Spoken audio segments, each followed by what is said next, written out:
Can the members hear me all right? Yeah, okay. Okay, members, I'd like to welcome you here to the weekly meeting of the AERA Committee, which takes place on a Wednesday, on to the stakeholder event that we have tomorrow. We were quorate, and members seem to be online okay here. Okay, I just want to ask members, could you just maybe turn off, go on to mute button, please, because it's interfering with the signal. Okay, and that'll cut out the background noise. So if you have any questions during the course of the meeting, just drop a wee WhatsApp into the group, the committee group that we have here, and I can note those and bring it in. The meeting will be recorded and broadcast online and indeed throughout Parliament buildings, and you can use the mobile devices so long as they're in airplane mode and muted. We don't have any apologies, and we don't have any chairperson's business. And item 3 is I want to refer to the draft minutes. The draft minutes are of the committee meeting of last week, the 10th of June. It's page 6. If members are okay with those draft minutes for me to sign them, could you just give us a thumbs up there or a nod or something like that? All right, thank you. Okay, and I'll get those signed when I'm back in Parliament buildings again on Monday. Matters arising, item number 4. Right, the Seafish Industry Coronavirus Fixed Cost Regulations, NI 2021. I'd like to draw members' attention to this statutory rule in the tabled pack that has been laid by the Department on the 15th of June and is subject to affirmative resolution. The committee previously considered the SL1 for this legislation on the 10th of June, and the Department advises that there be no changes in the policy content. Can I ask members, are members okay with this statutory instrument to refer to the examiner for statutory rules for scrutiny? Yeah. Okay, members, SL1 is the direct payments to farmers, controls and checks, coronavirus regulations, NI 2021. I want to refer members to this SL1, which has been included in the table pack and proposes a minor change to the percentage of on-the-spot checks that will be carried out on beneficiaries of the COVID-19 compensation scheme. The percentage will change from 1% to 0.5% of the beneficiaries. So are members okay that this SL1 passes to the next stage of the legislative process? Okay. Okay, members, I'm going to move on now to item number 5. We're going to have an oral evidence session on the climate change bill from the NI Environment Link. And I want to refer members to the briefing from NIEL at page 16 of your pack. And I want to welcome by Starleaf Malachy Campbell, the Senior Policy Officer, NI Environment Link. Members, could you just mute there if you aren't unmuted? Because there's some sort of interference happening here.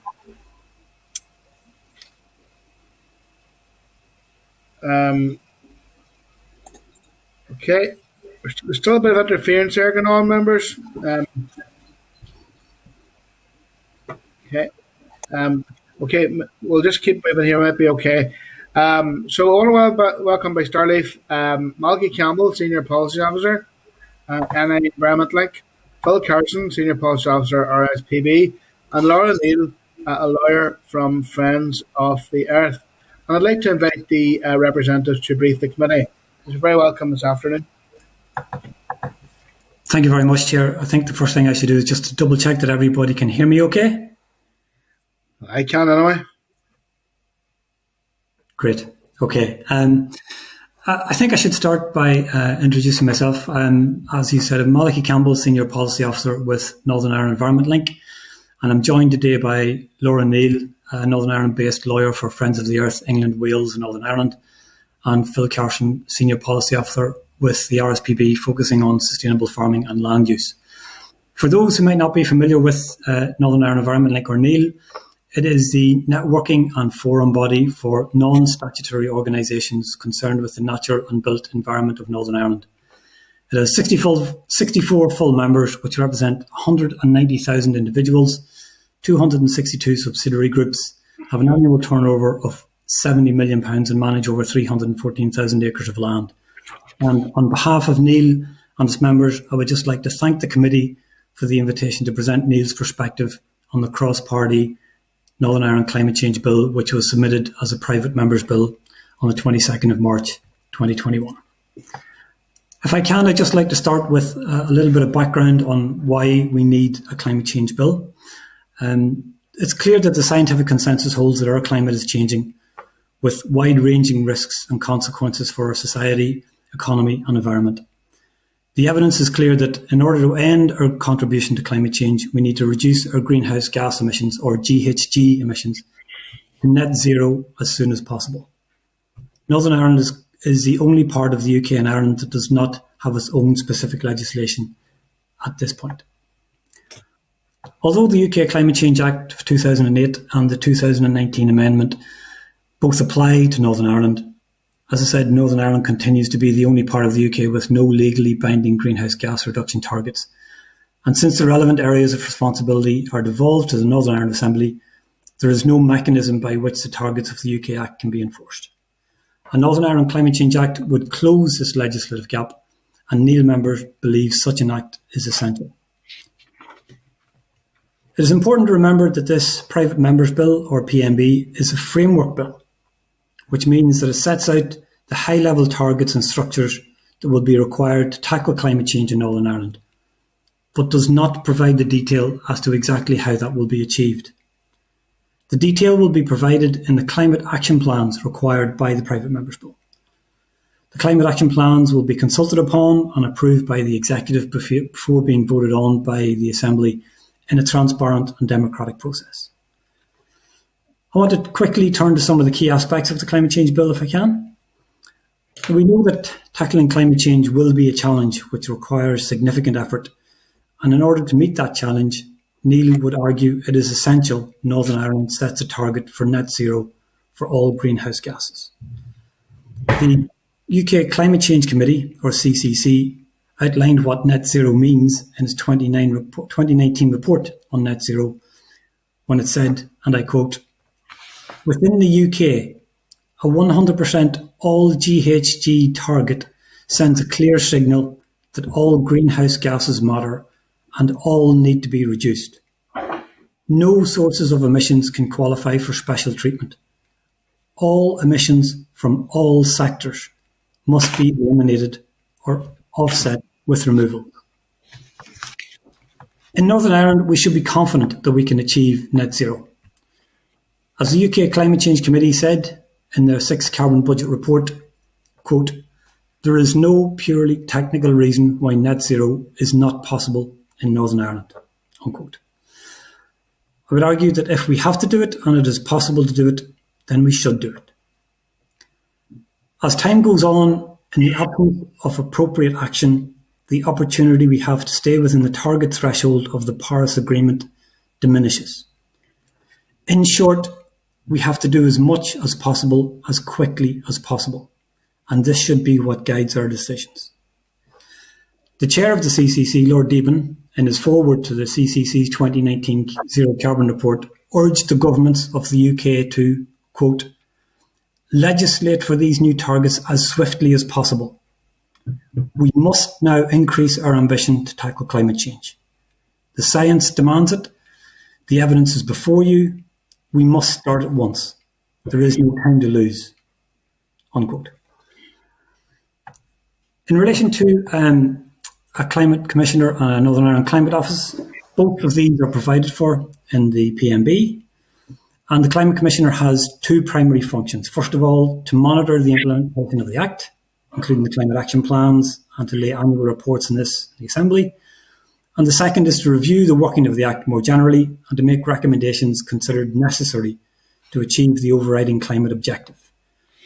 The Commissioner will therefore provide a vital source of independent scrutiny of and advice on Northern Ireland's action on climate change. And just to say quickly, that is, there is a similar provision in the Climate Change Response Zero Carbon Amendment Act 2019 in New Zealand, which also establishes a Climate Commission. The Private Members Bill also aims to secure current climate and environmental protections by ensuring the environmental laws that applied as of the end of December 2020 will continue to apply in Northern Ireland and cannot be weakened.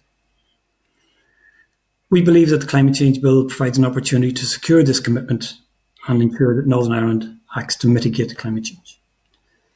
In conclusion, Chair, I just want to quickly address the issue of fairness.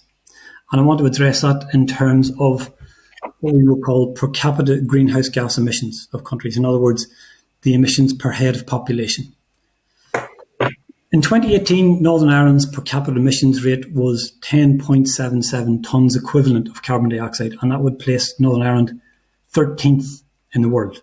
And by that I mean there are only 12 countries which would have higher per capita emissions. Now that level is above the global average, obviously, but it's also above the per capita emissions of Brazil, the EU, China, Germany, and it's actually 4 times the per capita emissions of India. Now this higher than average level of greenhouse gas emissions per person in Northern Ireland places an onus on us to set our ambitions for reaching net zero as high as possible, as quickly as possible, and in the interest of fairness, earlier than most other countries.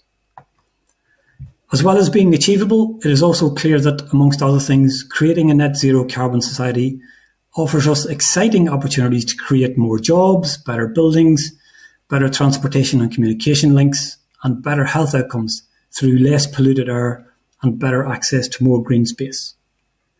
This is a chance to reboot our economy and build back better. Decarbonising our society is a huge and unprecedented challenge. While we know most of what we need to know and how we need to do it, it is important that we approach this challenge with positivity. We must base our decisions not only on the best available evidence, but also on the foundations of ambition and a determination to achieve net zero greenhouse gas emissions. We will learn along the way, including from our mistakes, and will need to be flexible. But I believe we can do this, not least because we must. So thank you for that, Chair, and we are happy to take questions. Thank you for that presentation, Malachy. That was very helpful. I just want to maybe pick up on a couple of wee pieces there. You made reference to fairness, and indeed, Malachy, the bill is founded on the principles of the just transition. Do you believe that there's enough protections in this bill to make the change that we need, which also protecting incomes and livelihoods? And in particular, I'm thinking of agriculture, industry which has been lobbying us quite heavily in relation to the concerns about this.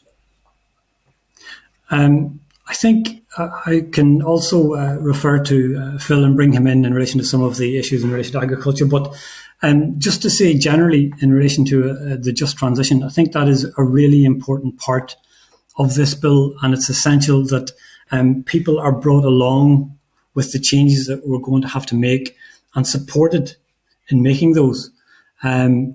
We know, for example, that the Scottish Government has done some work on this, and they've also established a Scottish Just Transition Commission. Now, we know also that the Climate Change Committee has also referred to the need for a just transition in their one of their previous reports.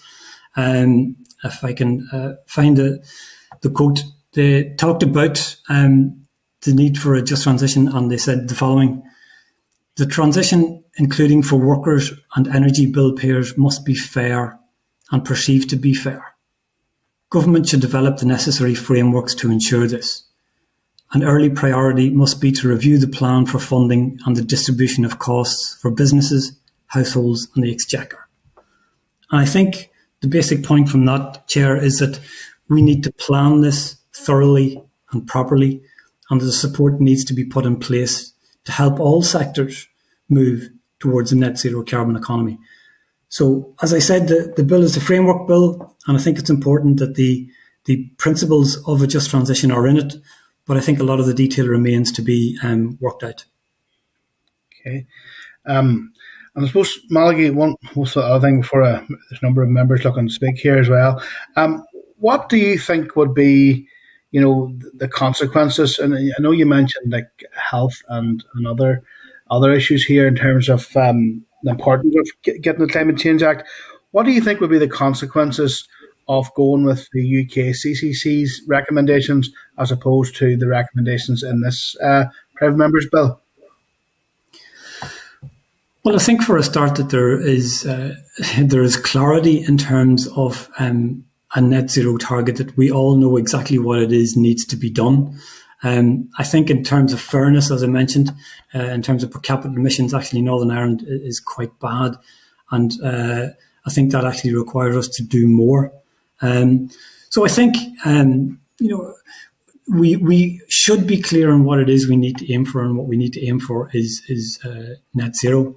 And I think actually the UK Climate Change Committee have said something that's very relevant here. And in the 6th Carbon Budget Report from last year, the committee said, and this is a quote, "There is no purely technical reason why net zero is not possible in Northern Ireland." So the Climate Change Committee themselves seem to be saying that we can do this. And if we can do this, we should. I mean, the committee have also outlined the many sort of cross-departmental gains that there are likely to result from achieving net zero. Some of which I've referred to earlier, like in terms of like health, in terms of improved, hopefully, transportation links, communication links, and so on. There will undoubtedly be economic opportunities from developing a net zero economy, and that's been made clear as well. So for all of those reasons and potentially more, I think that we should be aiming for a net zero. If I could just come in there, Malachy, as well, just in relation to land use and co-benefits between this bill, I suppose, and a target of 82%. And I suppose in terms of delivering increased ambition for particular land management interventions, so say, for example, more ambitious targets, for example, for peatland restoration or woodland creation, for example, or greater land management schemes to allow farmers to deliver more for nature on their land.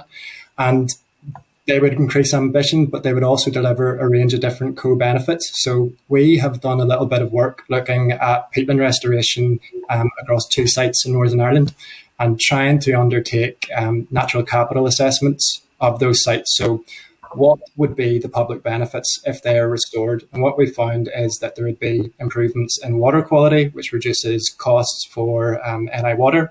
We would see, if the right interventions are put in place, improve public access, which delivers public health and wellbeing benefits. And then we'd also see benefits in terms of carbon reduction as well. So if increased ambition in those areas is ramped up, then you would see wider co-benefits being delivered with that increased ambition, which helps save money and provide a return on investment for those. And that would relate also to air quality as well. There'd be a link there as well. Is that right? Definitely. And that's just looking at land management in the countryside. Say, for example, we target woodland expansion in city areas. It can improve improve air quality, contribute towards people's health. So we have to look at all those. I think looking wider as well in terms of public transport and active travel too. There's co-benefits to be delivered there with increased ambition. So it's looking at those and maximising those as much as possible. Perfect. Could I Thank you. very, very, very briefly about the legislative basis for net zero, which I think Malachy just briefly touched on, but it's really important to highlight in that a net zero target brings us into alignment with the other devolved administrations of the UK, as well as the Republic of Ireland. So if we're talking about this concept of everyone playing their part, everybody's part would be equal with a net zero target, which is certain. And you just wouldn't get that with 82%. That would see us significantly below that standard. Whereas net zero brings an element of certainty, which is crucial in this bill. Thank you, Laura. Okay, I'm going to move around the room here. Next on my list is Rosemary Barton. Rosemary? Thank you very much. Thank you. I was interested in, Malachy, what you were saying, and thank you for your presentation in relation to net zero greenhouse gas emission. And Declan had touched on it earlier in regard to the agricultural community that we speak of. you will have seen the headlines in the papers, in the press recently in relation to the climate change, this climate change bill, and the agricultural community having to cut their livestock in half, etc., which will obviously mean cutting their income in half. The agricultural community, when they invest in something, they're investing in something at thousands of pounds, and they expect to get 20, 30, 40 years out of those investments. What advice would you have for them getting to net zero? And also, what support would you like to see put in place for them if they have to have their stock and their income obviously halved? Well, thank you for your question, Rosemary. I will hand over to Phil, but I should just say initially, as I'm sure you are aware, because this is a framework bill, there is absolutely no reference in this private members bill whatsoever to any job losses in any sector. So it is not clear exactly what the outworkings of this private members bill will be. And I think that's really important to emphasise, because we have heard a number of different statements and a range of different figures thrown out as a criticism of this bill. And I could say there's really little foundation to most of what we have heard. So just to say again, there are no clauses or statements or projections within the private members bill that relate to job losses in any sector. So to a certain extent, any of the figures that you may have quoted or others may have quoted are basically speculation. As I mentioned earlier in relation to the just transition, I think it is important to say that applies to all sectors. So all sectors should be supported and guided through the changes that will be necessary for Northern Ireland to move to a net zero economy. I think what I should do is probably hand over to Phil, who might be able to deal with some of those. But it's just to say that the details remain to be worked out, but there are no references or clauses in relation to job losses in this private members bill. It it provides a framework. The details are to be worked out. And I'll just come in there on top of that. Malachy, and thank you, Rosemary, for the question. And whilst the bill doesn't provide a dedicated pathway, obviously the increased ambition within the CCC analysis does estimate up to 50% reduction in agricultural output. And it's quite a complex issue, but I'll go through some of the key points in it. So reduced output doesn't necessarily mean reduced farm incomes or reduced numbers of farmers. And there's a growing body of research looking at farm businesses in marginal areas, so in uplands or in SDAs across Northern Ireland. And it's finding that actually managing your farm business in line with the land's natural carrying capacity, so trying to reduce input usage, trying to reduce feed, trying to reduce vet meds and things like that through reducing your stocking rates, can actually deliver a better return to your farm business. So that's achieved through reducing those costs. And around 2/3 of Northern Ireland's land is I suppose allocated as LFA or SDA. So there could be opportunities to try and deliver that approach to business management in those areas to make those farm businesses more robust, more resilient, more sustainable. And I think looking at it in terms of that 50% reduction in output, it's not going to be, I wouldn't imagine it applied across the board to every single farmer, every single farm business, because we need grazing animals to deliver outcomes for nature. So say, for example, in Fermanagh, where there's breeding populations of curlew, where there's species-rich grasslands, all of those types of habitats, we need grazing in there to deliver that.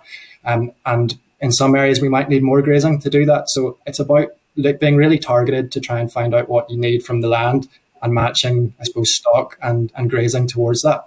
In terms of output and the relationship with farm income as well, we've just had, I suppose, one of the most profitable years for the agri sector in Northern Ireland. But even still, about 2/3 of that income is coming from BPS as opposed to the output from the farm itself. Some years that's as much as 87% in terms of farm income coming from basic payment. So what we would want to see is a repurposing of that public money to be focused on nature and climate objectives. So farmers still get that return from land management, but it's helping to deliver those outcomes that we want, that I mentioned earlier, in terms of carbon sequestration and storage, through restoring peatlands, through improving water quality by managing riparian areas, things like that, or in terms of bringing nature into your farmland more widely. And if that money is used right, we can do those two things at the same time, and we can also deliver other outputs from land management. If I can just very quickly come in there again, Chair. As Phil has said, there is the growing sort of thrust towards public money for public goods, so that farmers and other land managers will probably need to manage their land differently. But that does not sort of imply the job losses that have been mentioned on many occasions beforehand. And also, I've heard not only many of the co-sponsors of this bill, but many other AMLAs standing up in the Assembly, for example, and saying that while they support this bill, they do not wish to see the levels of job losses or damage that have been erroneously attributed to this bill. So, I think potentially the agricultural community could take some comfort from that the stated intention is not to damage the agricultural sector. In the same way, it is not the intention to damage any other sector in this bill, as far as I understand. Yeah, no, I agree with you. But that puts you in conflict with the Climate Change Committee, where Lord Debs talks about 80 or 84.6% or 82.4%, not sure which, achievable of greenhouse gas. He is saying achieve as much as you can and then work towards zero. And he does not believe that the farming community will be fit to achieve the 100% by the time of this bill.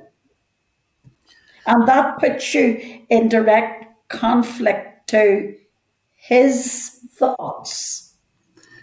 I wouldn't quite accept that, Rosemary, insofar as I don't believe that we would be in conflict with the Climate Change Committee.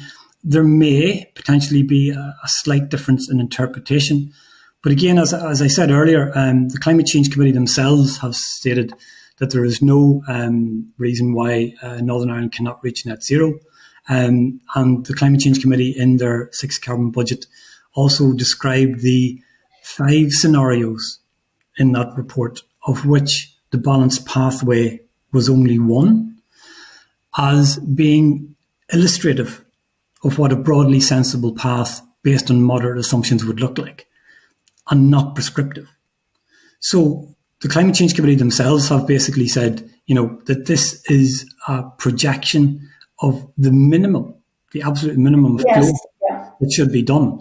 So, and they also, the committee themselves also said that, if the evidence is there, then devolved administrations should actually go beyond that. And we have seen examples of that where the Climate Change Committee previously recommended a 95% reduction in greenhouse gases for Wales, and then Wales come up with a target to go to net zero.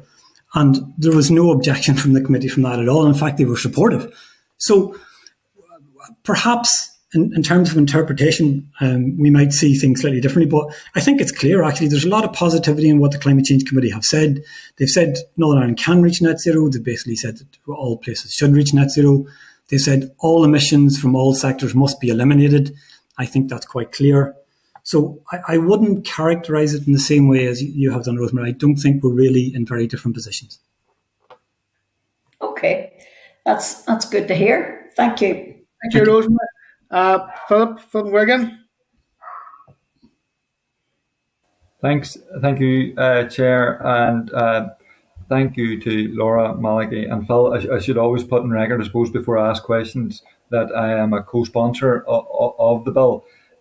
So, I mean, you basically have outlined a very, very good scenario for the urgency of it. I mean, your presentation today is coming on back of the report yesterday that showed that the North's reduction was 18% and from 1990, and pitiful when matched against other jurisdictions and regions. I mean, you're reporting to us today on the day the CCE produced a report in terms of the impact, and in terms of their words, in the report today, they're pointing to the potential 20 centimetres sea level rise by the 2050s, and they're saying rising temperatures here in the north is one of a series of climate indicators needing urgent action and attention. Otherwise, there's going to be greater risks of flooding, summer droughts, and wildfires. I think sometimes people here in the north think that climate change is only something that impacts other nations and other countries, and the report today clearly sets out the impact that it will have here if we don't take action. So it's time. I mean, a lot of the focus has been in this debate so far has been reduced to agriculture, and agriculture is very important. You talked about the debates in the Assembly, and the Minister sometimes talks about the farmers in North Antrim as some kind of dig towards myself, and I can assure the farmers in North Antrim that whilst I will be battling for climate change and net zero, I will certainly be battling in their interests as well. But I mean, I'm looking at reports recently, advanced manufacturing nations, highly industrialised economies like Germany have committed or are committing to reducing net zero by 2045. Scotland, which has a large oil and gas sector, has a target of 2045. So in the context of what we have to do, I mean, surely it's going to be beneficial, not just possible, for the North to pursue this target. So maybe you could outline a wee bit about why an ambitious net zero target in the North is possible in ecological terms. Thank you very much for that, Philip. And yes, you're quite right. There are many economic opportunities from this, from reaching net zero. And I'd be happy to explore those with you. I should just say, the AERA Minister has himself said, and this is a direct quote from the DAERA Climate Change Bill Consultation document that came out last year. He said, tackling climate change should be viewed not just as an environmental challenge, but also as an economic opportunity. And it's really important to get across that by moving to a net zero economy, which most other developed economies and other economies are having to do, it will offer opportunities. Now, the detail in terms of Northern Ireland is maybe not as well developed as the UK, but once again, we can look to the Climate Change Committee and the 6th Carbon Budget Report. When they looked at this, they found that the modelling they commissioned suggested a boost to GDP growing to around 2% of GDP by 2030, with an accompanying boost to employment of around 1%. And basically that would level off and then reach a 3% boost by 2050. So there's quite clear economic opportunities that are there to be taken if we take them. And again, referring back to what the Climate Change Committee have said in relation to tackling climate change, one of the issues that they have prioritised is, for example, increasing insulation in homes. Now, doing that will not just reduce climate emissions, but it could create jobs and hopefully help local companies who would have to install a much greater amount of insulation. It could potentially save homeowners money, hopefully take people out of fuel poverty. And as you know, for years, fuel poverty levels in Northern Ireland have been higher than any other region in the UK and the Republic of Ireland. So we need to tackle that anyway. If we have more people living in warmer homes, they will not only be hopefully taken out of fuel poverty and will be more comfortable in their homes and less stressed. They will then also will have more money in their pockets. So there's a number of wins just from one action, which is a contributor to getting towards a net zero carbon. So, I mean, we've got the shipyard in Belfast, which has moved from shipbuilding to installation of marine renewables. That's the growing area for them. And I think it's also true to say that because so many companies, large and small, are now advertising themselves and associating themselves with being net zero or net zero carbon and so on, that this is something that we will have to respond to in terms of the direction of travel. We also have opportunities to market ourselves as a zero carbon community. And you know, the National Grid has done some research on what will be necessary in order to reach net zero across the UK by 2050. And if I remember correctly, I think of the 1.6 million jobs they talked about, they said potentially 40,000 jobs could be created here in Northern Ireland. Now, as far as I can recall, in 2017, 2018, we had roughly 11,500 jobs in the low carbon sector here in Northern Ireland. So 40,000 jobs will be significant anyway, but it's more than 3 times what the sector was a couple of years back. So undoubtedly, there are huge opportunities that we need to grasp. And just to quickly say, Philip, in relation to the point you asked in terms of the environment and sort of the possible options for what we might call nature-based solutions, it refers back to the point that Philip made in terms of public money for public goods. We do need our land to be managed differently. Unfortunately, Northern Ireland is distinctive in terms of the UK. Its land use is actually a net emitter rather than a net sink. So in terms of climate change, we urgently need to change that. But in changing that, we can create jobs in a different form of land management. So there are many wins to be gained from this. So you're absolutely right in the point you made, Philip. Okay, thank you. And just on something Laura had said earlier on, and then Malachy, you talked about the bill in terms of the target, and it's a framework bill. Can maybe I ask Laura, just talk about the impact, a legislative target of net zero by 2045 and regulations around that, and why that would be important in regard to the context of this bill in sparking broader climate action. And then just in case the chair doesn't allow me back in again, I'm obviously very keen pursuer of active travel and cycling. Maybe if you could, because there's sometimes a lot of criticism about the North in terms of lack of infrastructure and lack of ambition with that. Is that something that you would see this climate bill in terms of the plans actually helping push forward, reducing emissions through greater active travel?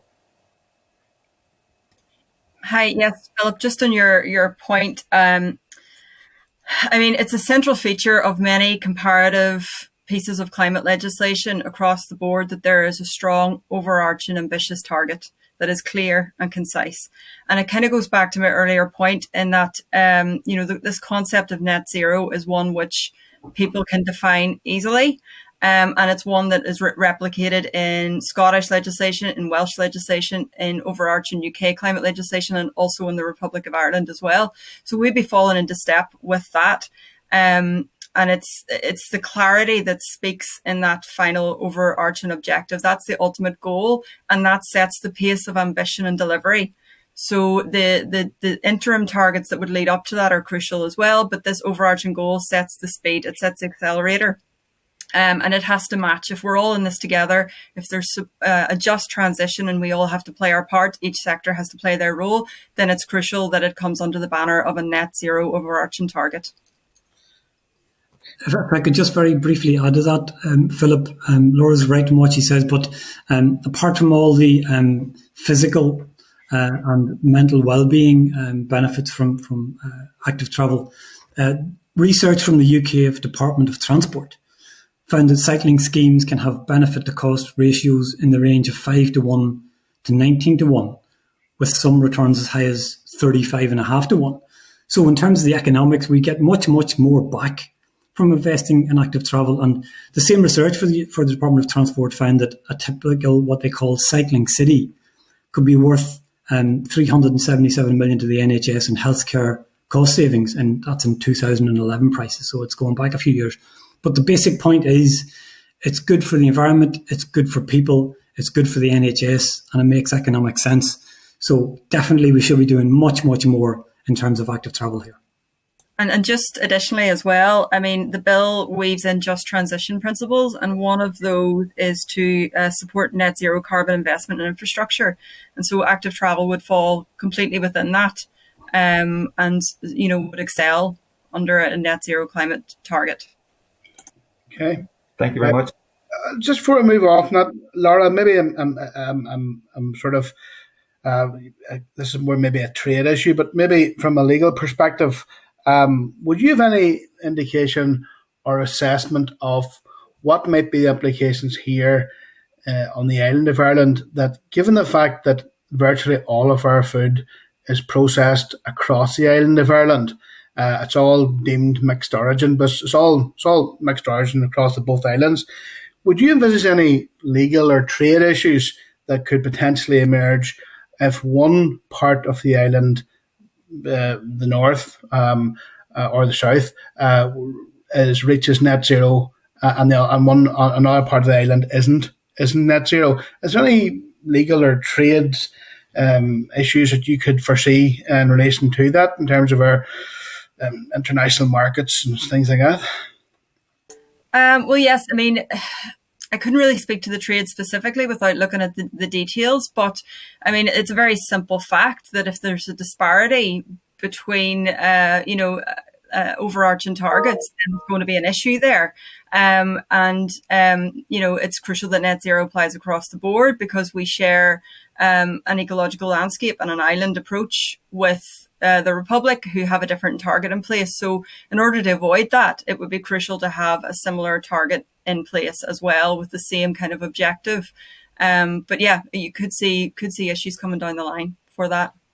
Yeah, and the UK CCC makes very little reference to the island-wide dimension of the legislation. So do you think it'd be important that, because we are a small island, have the same biodiversity, the same environment, the same farming types actually across the island, do you think it'd be important then that we would be aligned as far as possible on this?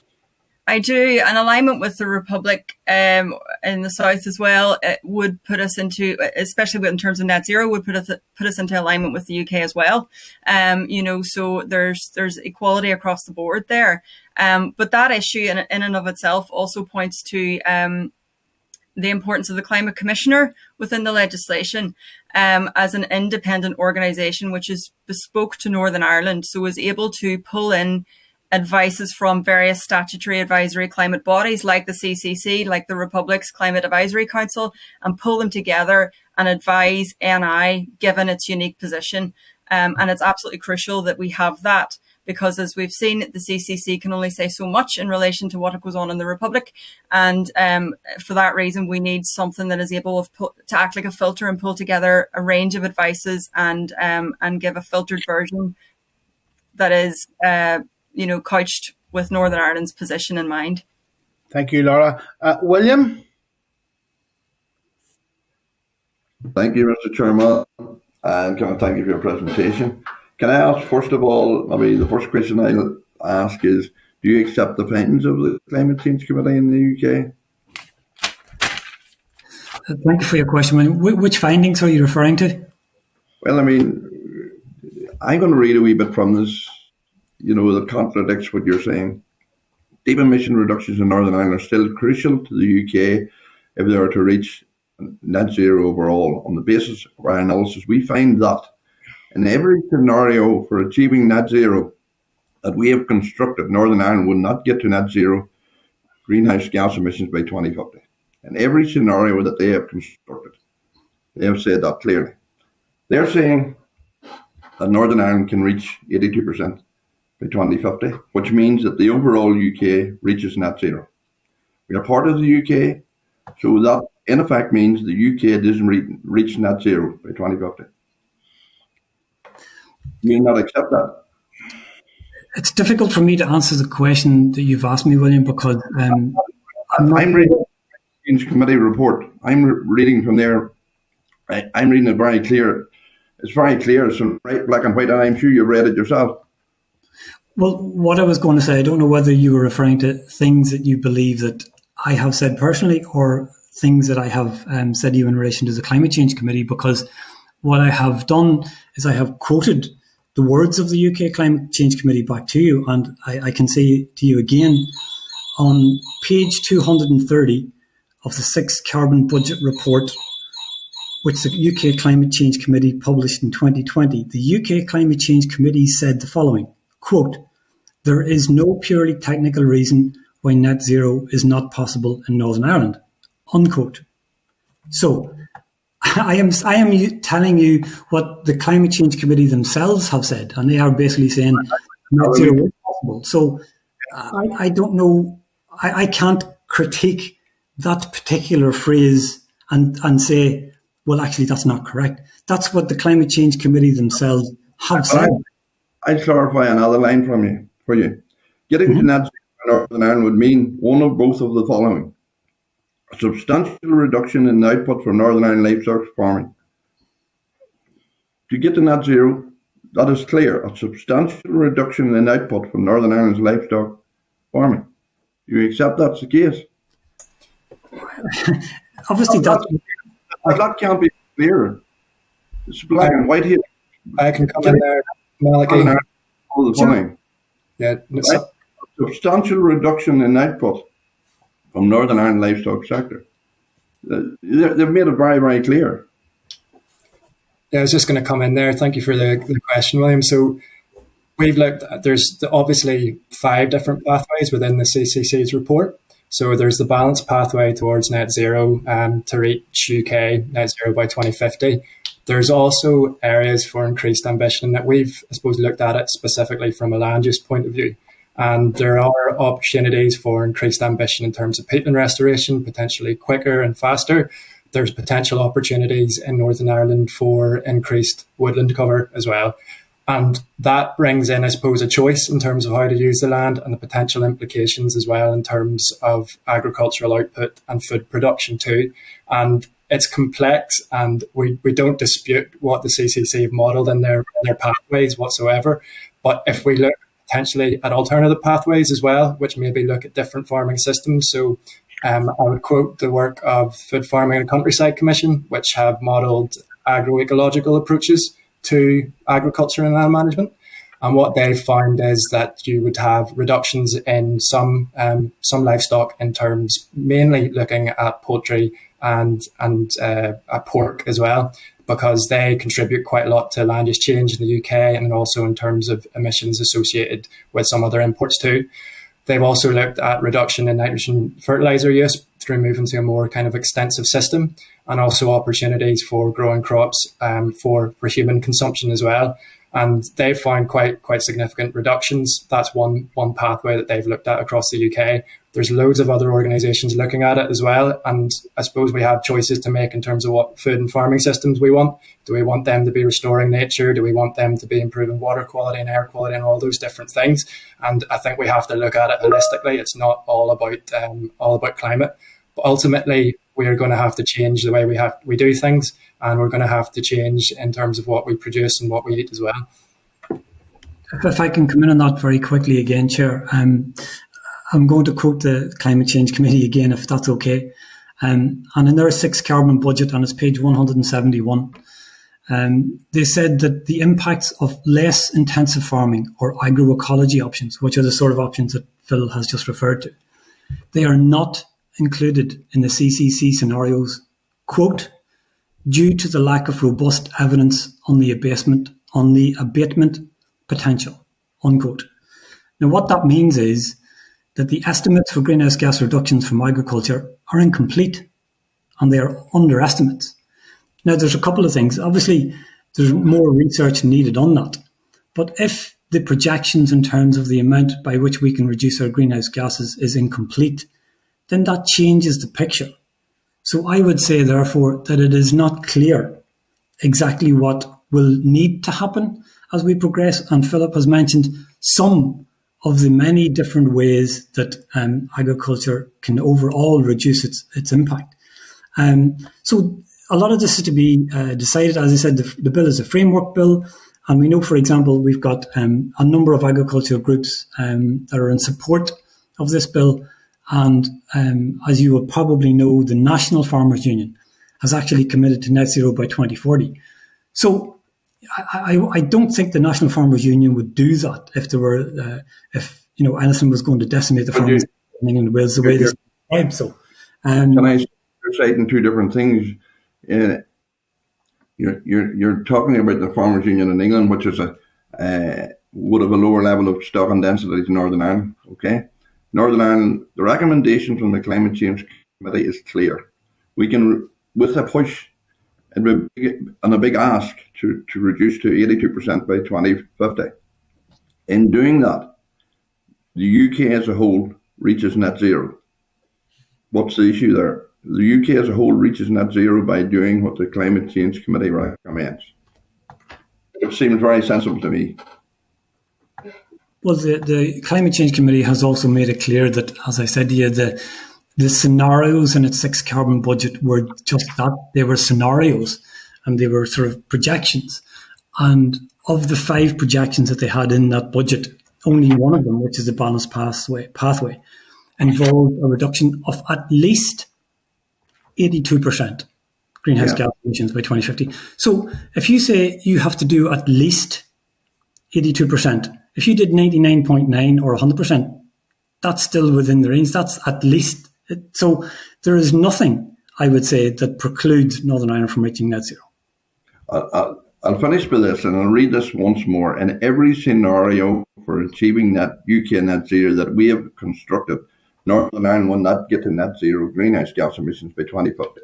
That cannot be clearer in my eyes. That is the Climate Change Committee. Well, right. Every scenario that they ever, in every scenario for achieving net zero that we have constructed, they will not do it. Well, again, I would say that the scenarios in the 6 carbon budget are projections, and with the Chair's indulgence, if I may, I will read back to you what the Climate Change Committee said in 2019. Quote, within the UK, a 100% all GHG target needs to send a clear signal that all greenhouse gases matter and all need to be reduced. No sources of emission can qualify for special treatment. All emissions from all sectors must be eliminated or offset with removals. So I would put it to you that the Climate Change Committee is actually very clear that the 100% target that the UK has means all emissions from all sectors must be eliminated. Well, they're making it clear that if Northern Ireland reaches 82% by 2050, the UK reaches net zero. That has been as clear.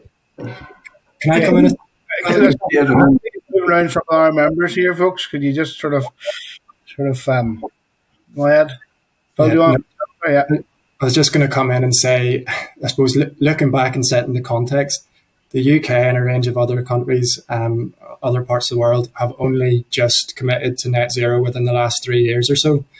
Initially, the Climate Change Act was looking at an 80% reduction target across the UK from 2008 to now. And even then, there was challenge to that, saying that wasn't achievable, that wasn't possible, that would cost too much. And the evidence has become clearer and clearer and clearer. We need more ambitious action. And we're already at 1.2 degrees warming now. We need to try and keep it below 1.5. So we need to be as ambitious as we possibly can. And I wouldn't be surprised if there was a need for increased ambition in the future. And do we want to be on a sustainable pathway where we're capable of meeting that? Or do we want to have to make more painful, more difficult changes to try and address that? Okay, I'm going to move around the room here. Claire Bailey. Thanks, Chair.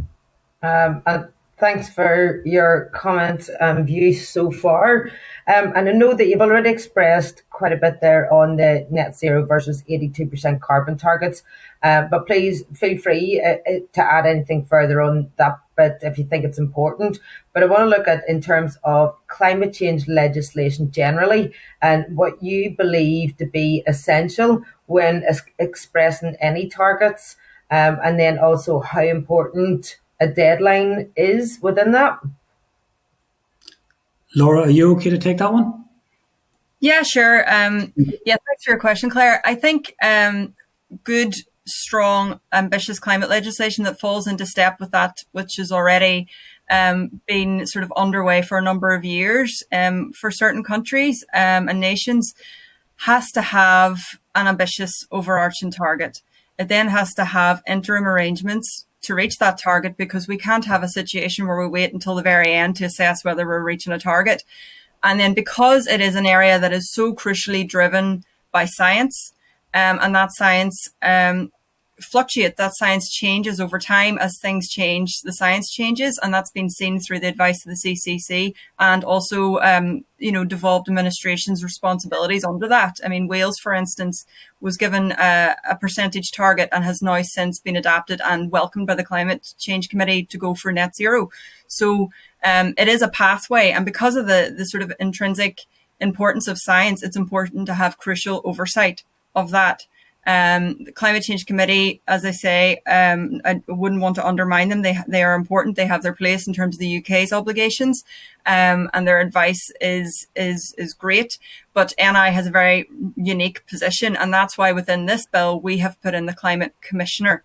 And as I outlined before, it's crucial that that organisation exists. We have legislative precedent for creating organisations like this that focus solely on NI's position.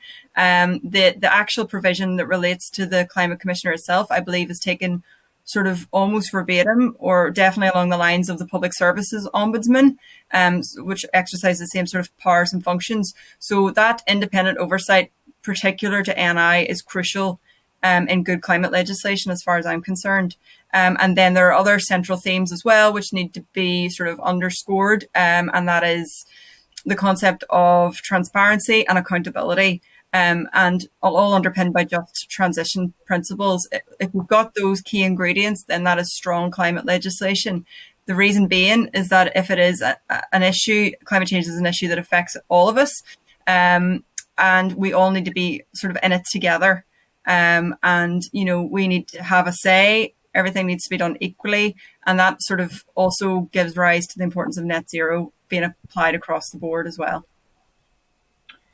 Thanks for that. And I know that when we had Lord Deben with us last week, we were trying to touch on the impact of, you know, sticking with this UK net zero, or, you know, Northern Ireland's part in that net zero. But we know that the whole sort of move from global trade, investment and finance sectors are all moving towards investment in those who are, you know, going forward net zero, which is sort of why I'm going about, you know, how important is it to have that expression of a target and to be seen to be moving towards that and being accountable and transparent and open in terms of getting future investment into our private sector. And that includes the agri sector as well, of course. And Northern Ireland's produce will be traceable within all that as well. Now, I just also want to know, have you any thoughts on the targets within this bill for soil quality, for water quality, for biodiversity, and how important those would be within the good legislation as well? I think before I sort of hand that to Phil, I think it's very important that those considerations are in the bill. There's a number of issues we have in terms of our biodiversity, and I think it's generally well known that it is not doing well. There was a 2019 review in terms of the state of nature that pointed out just how badly things are in terms of our biodiversity. So, you know, obviously these things are related, and you know, if you have warming and you have warming in rivers, there's a lethal limit for young fish in rivers. So, you know, it's undoubted that climate change can have effect on biodiversity, and that also, you know, has implications for land managers. You know, I think one of the big threats to the agriculture sector actually is climate change.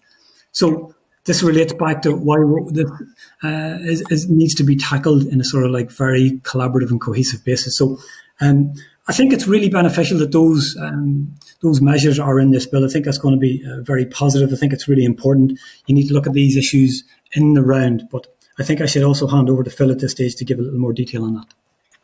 Yeah, I would just come in to say that setting targets for the recovery of nature will be hugely vital.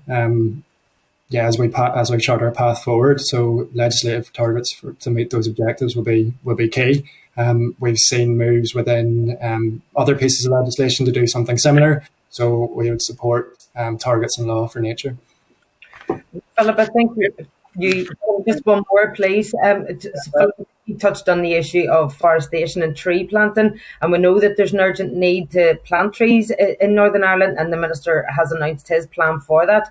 But in response to a written question I submitted, it showed that less than 1% of saplings imported by DAERA Forest Service are broadleaf trees.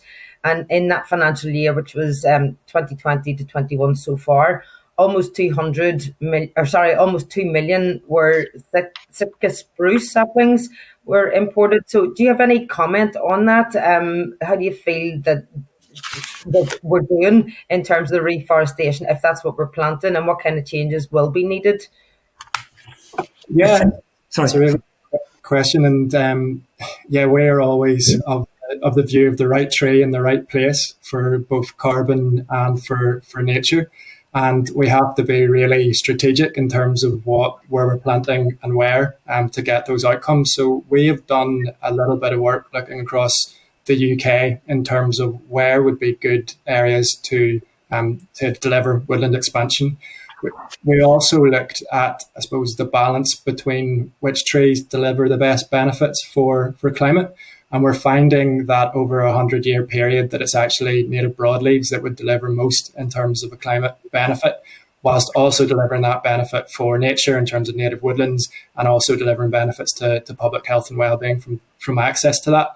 Our view on it in the future would be that based on public money for public goods, that funding for woodland creation should be based on those trees that provide those benefits, so it should be focused on native woodland, and that public investment in terms of taxpayers' money shouldn't be going to commercial forestry.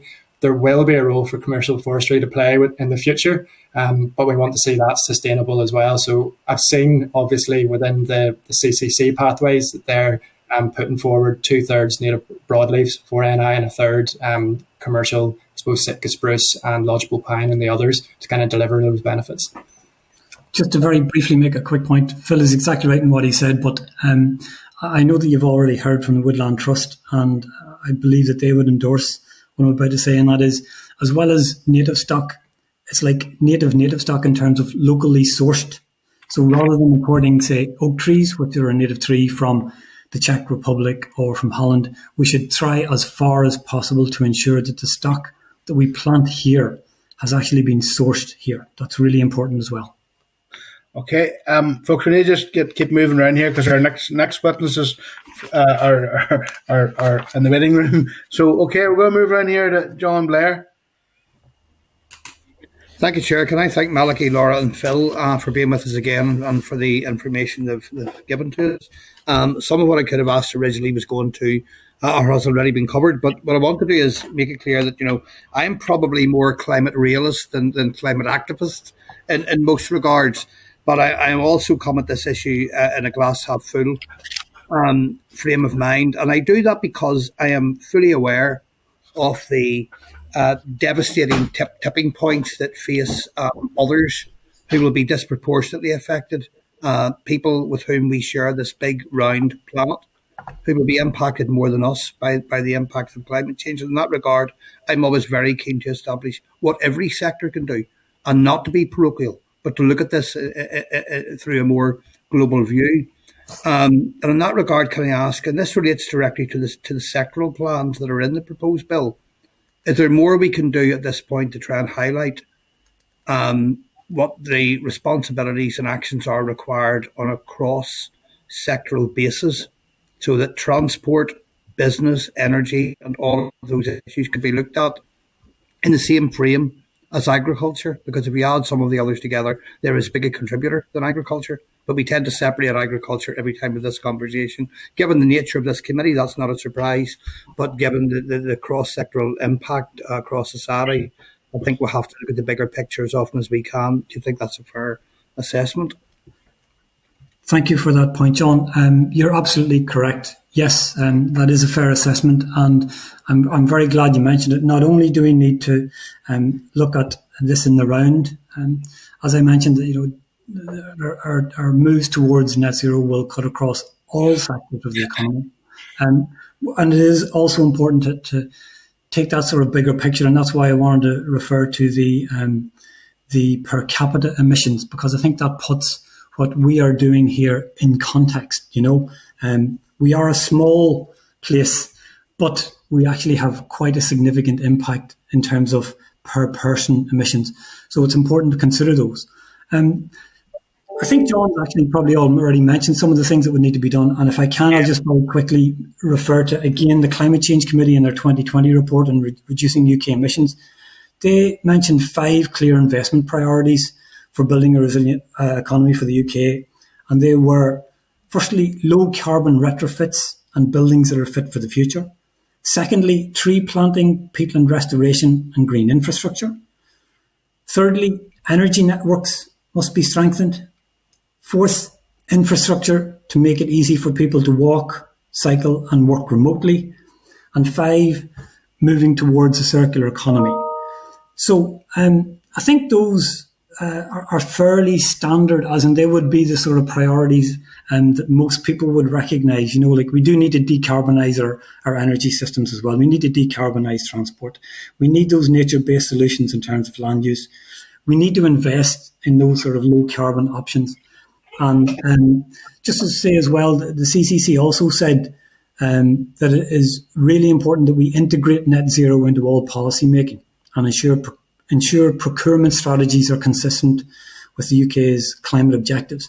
And that's just a very important additional point, because we have to take a strategic view to this. We have to put the resources in across the board, and we have to invest in the things that will get us to zero carbon, knowing that they will pay back and will ultimately save money in the long run. So I think we have a fairly good idea of what it is we need to do to take us most of the way there. But as I said earlier, it is, I think, undoubtedly the case that we will learn along the way, and we should learn from others. And that's both in terms of cities, individuals, states. You know, we should be prepared to learn from others, because we have to do this on a collaborative basis. Okay. Thanks, Malachy, for that. Thank you, Chair. I give an apology in advance that I'll have to leave about 3:30 for another meeting, so I'll apologise to those who present them if I go while they're still here, and hopefully see you soon. Thank you, John, for your apology in advance. And last but not least, Morris. Chairman, thank you very much. And John Blair must be reading my notes. I'm checking his shoulder here to see if he's standing beside me, because we're both on the same page and we're on the same theme. And that is that we concentrate on agriculture in this committee, rightly so, because it's a major employer and a major economic generator. But transport, in my opinion, is also a significant generator of greenhouse gases in Northern Ireland. And there's a tendency to suggest electric cars, but what would the savings be in moving to electric powered vehicles if we continue to use fossil fuels to generate electricity? I know we've had notable success in generating electricity from renewable sources, but have emissions from the power sector had similar success? That's something I think we need to look at. And also in the generation of electricity, we have increasing wind farms in Northern Ireland, but as yet few initiatives to use tide and wave movements as a potential electricity generator. How do you see this progressing in the future, considering there are always objections to increasing wind farms across the province? And also on a transport theme, our rail network needs vast improvement and vast investment to remove so many HGVs from our roads. And lastly, and I'll try and get these all on at once because I know the chair's pushed for time, how are we doing in terms of recycling for Northern Ireland compared to Wales and Scotland and England? Is recycling cost effective to reduce waste to landfill sites and therefore emissions, or is it an argument for incineration to get rid of waste? The last one, Chair, in the next decade we require societal changes as well.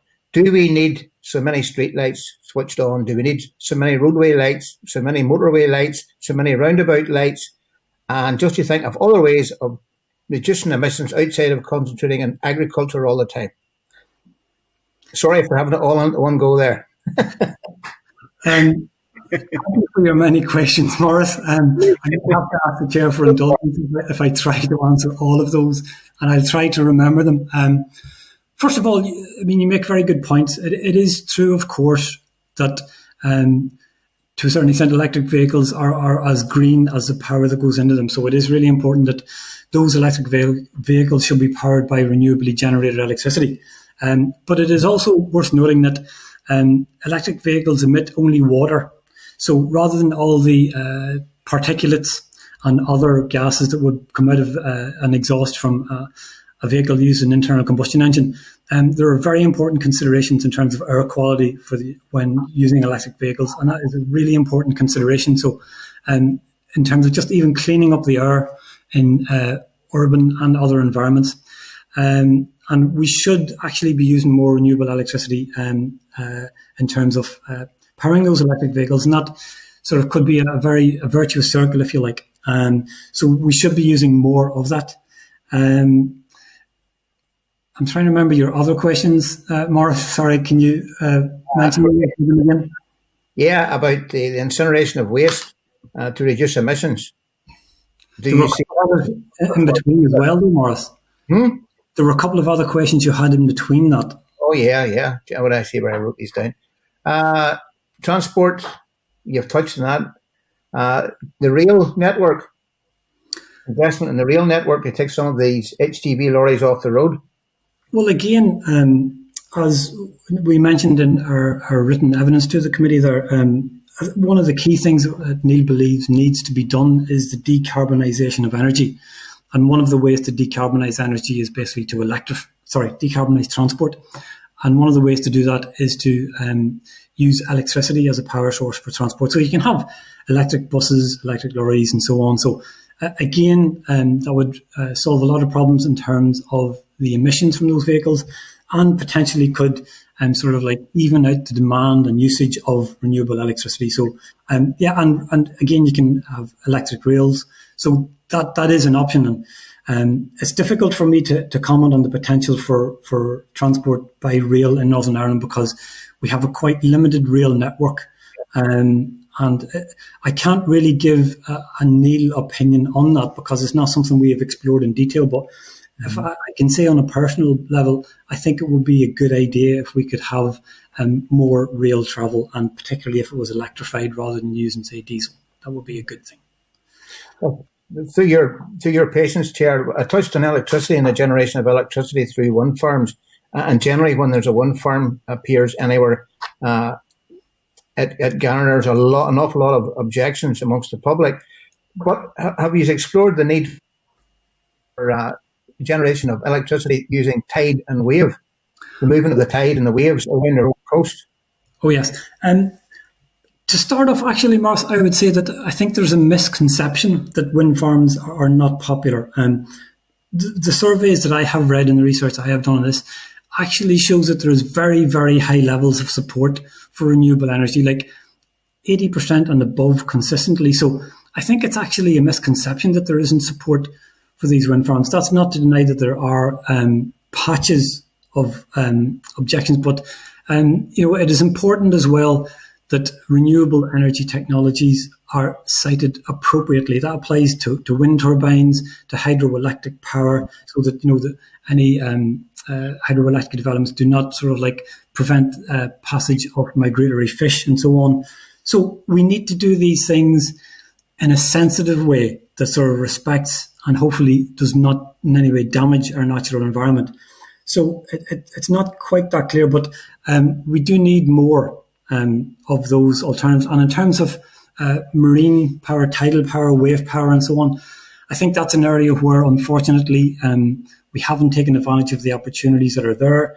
I am aware that some marine-based renewable technologies have, in effect, been exported from Northern Ireland to other places. For example, Scotland, there's a limpet technology that I think Queen's University Belfast worked an awful lot on.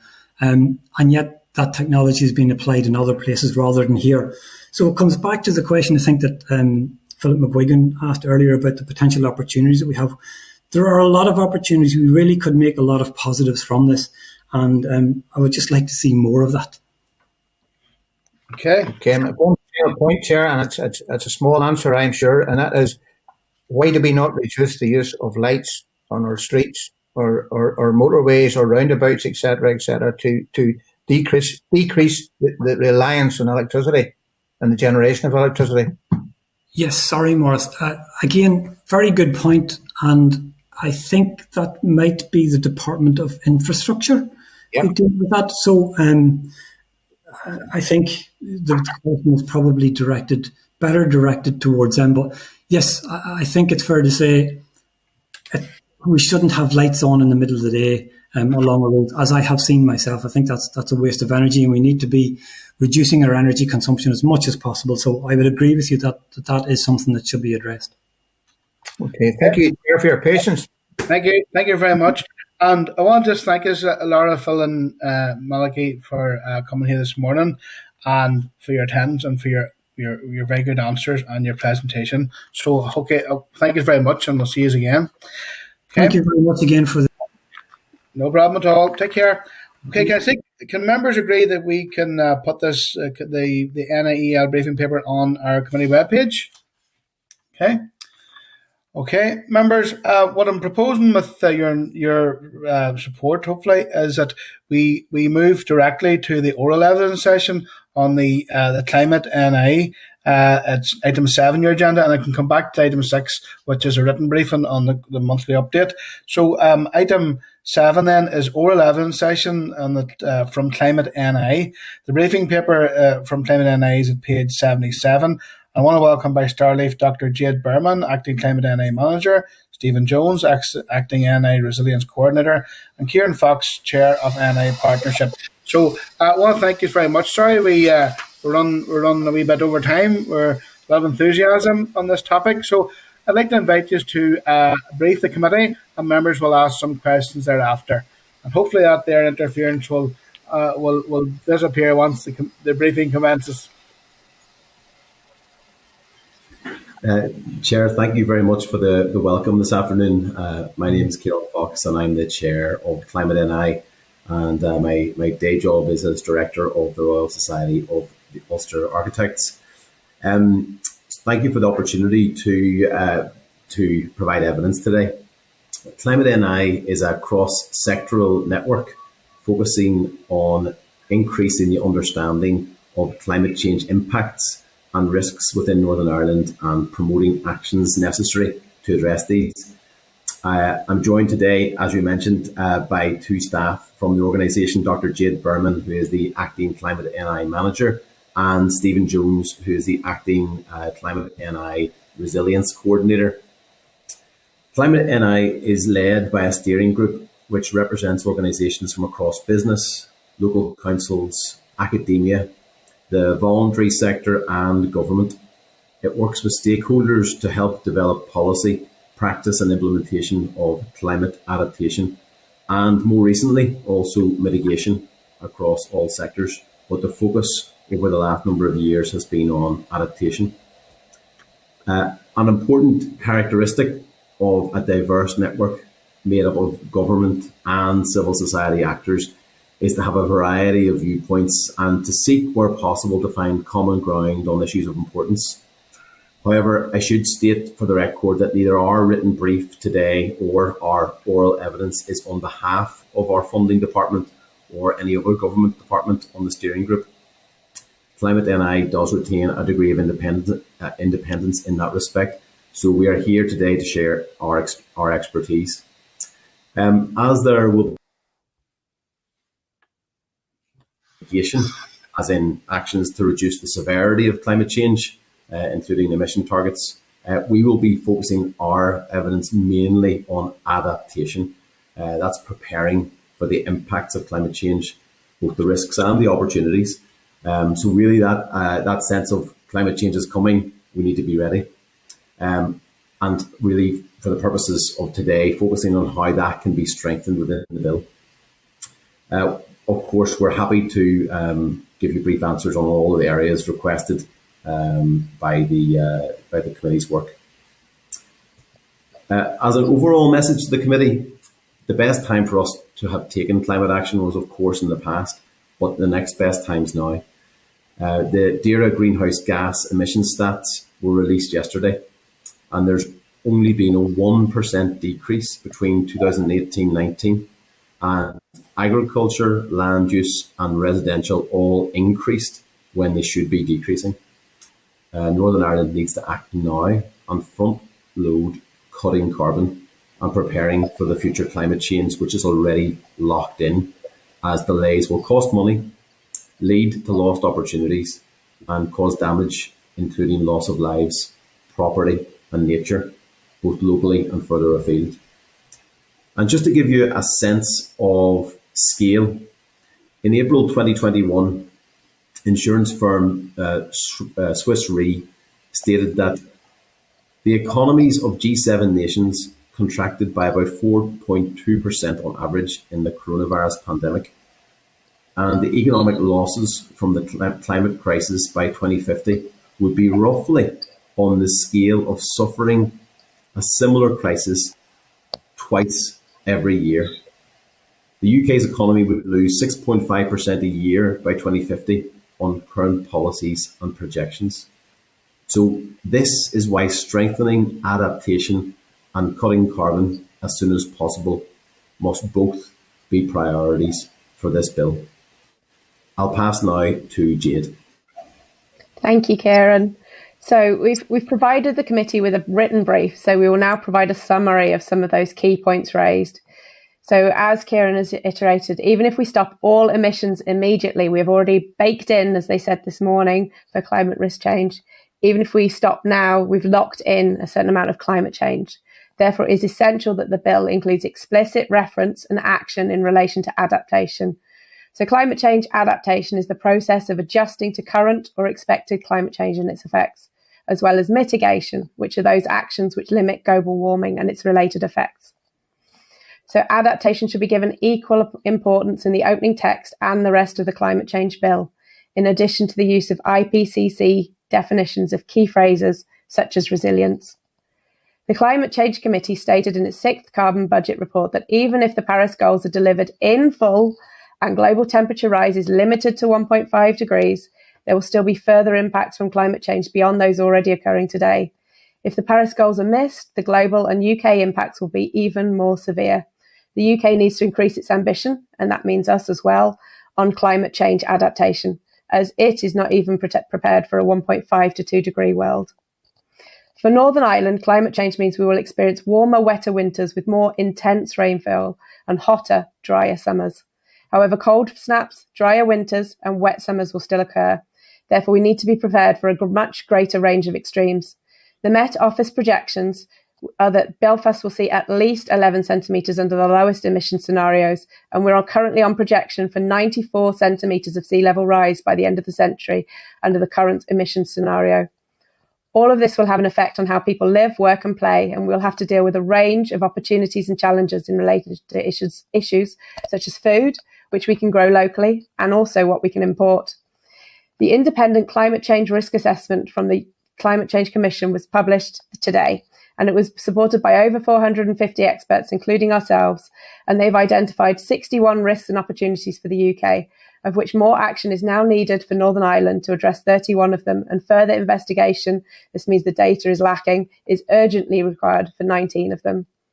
While many of the risks and opportunities are similar in urgency and magnitude across each UK nation, in Northern Ireland the lower level of quality evidence available and the relatively limited climate-related policy in force increase the uncertainty around future climate change impacts.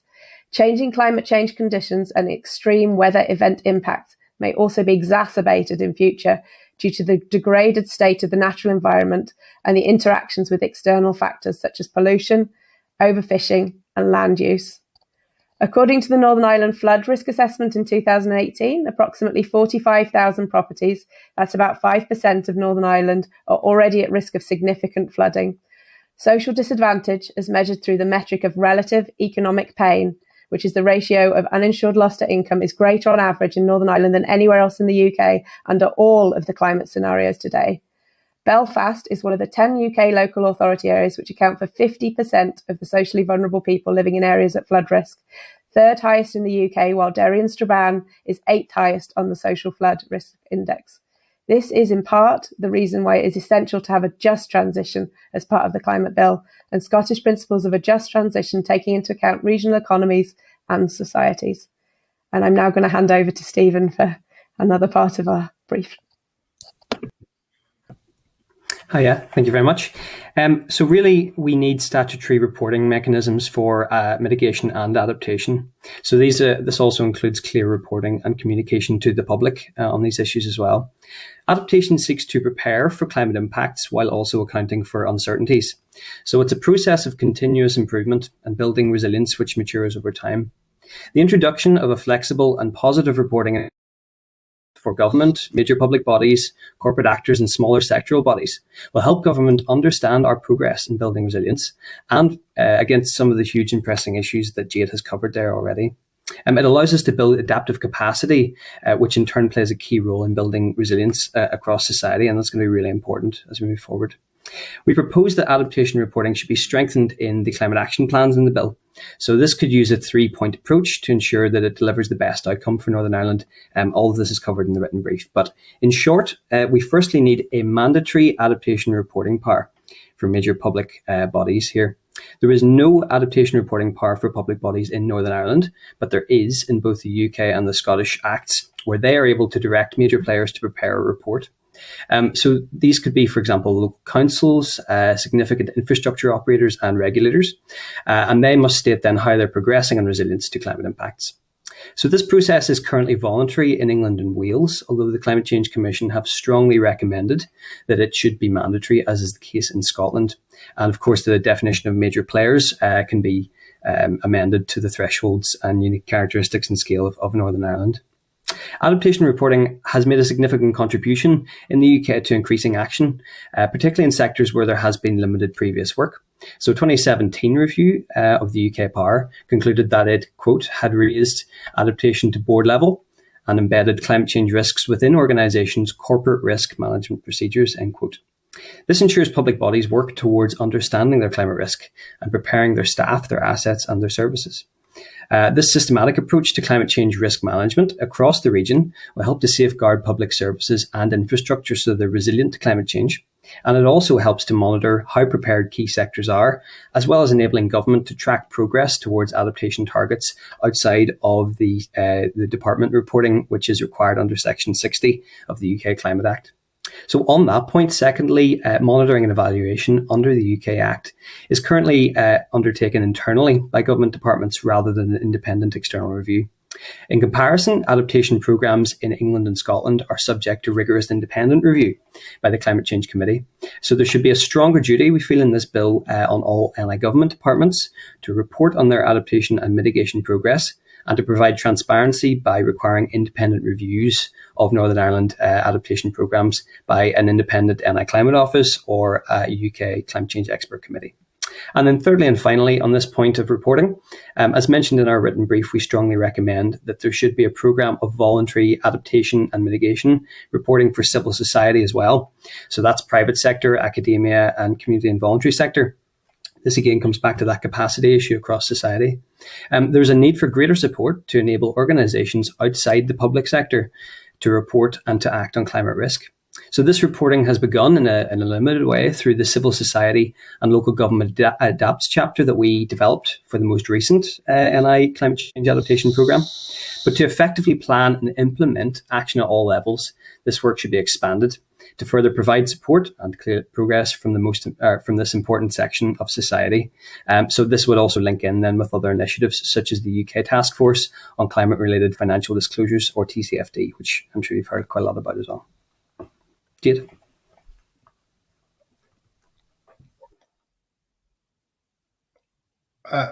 Jade, okay. Jade, you're muted. Mute. There we go. It wouldn't let me unmute. Okay, so I just wanted to provide a brief feedback on the net zero question because I know you've been focusing on that as a committee. So in terms of us, the greenhouse gas emissions target for Northern Ireland should be ambitious and contribute towards the legally binding net zero UK target.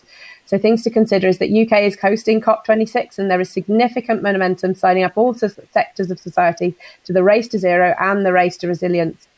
59% of actions under the CCC 6th Carbon Budget Balance Pathway require some degree of societal or behaviour change. So clear and effective communication is of the utmost importance and action needs to be front-loaded to cut carbon now.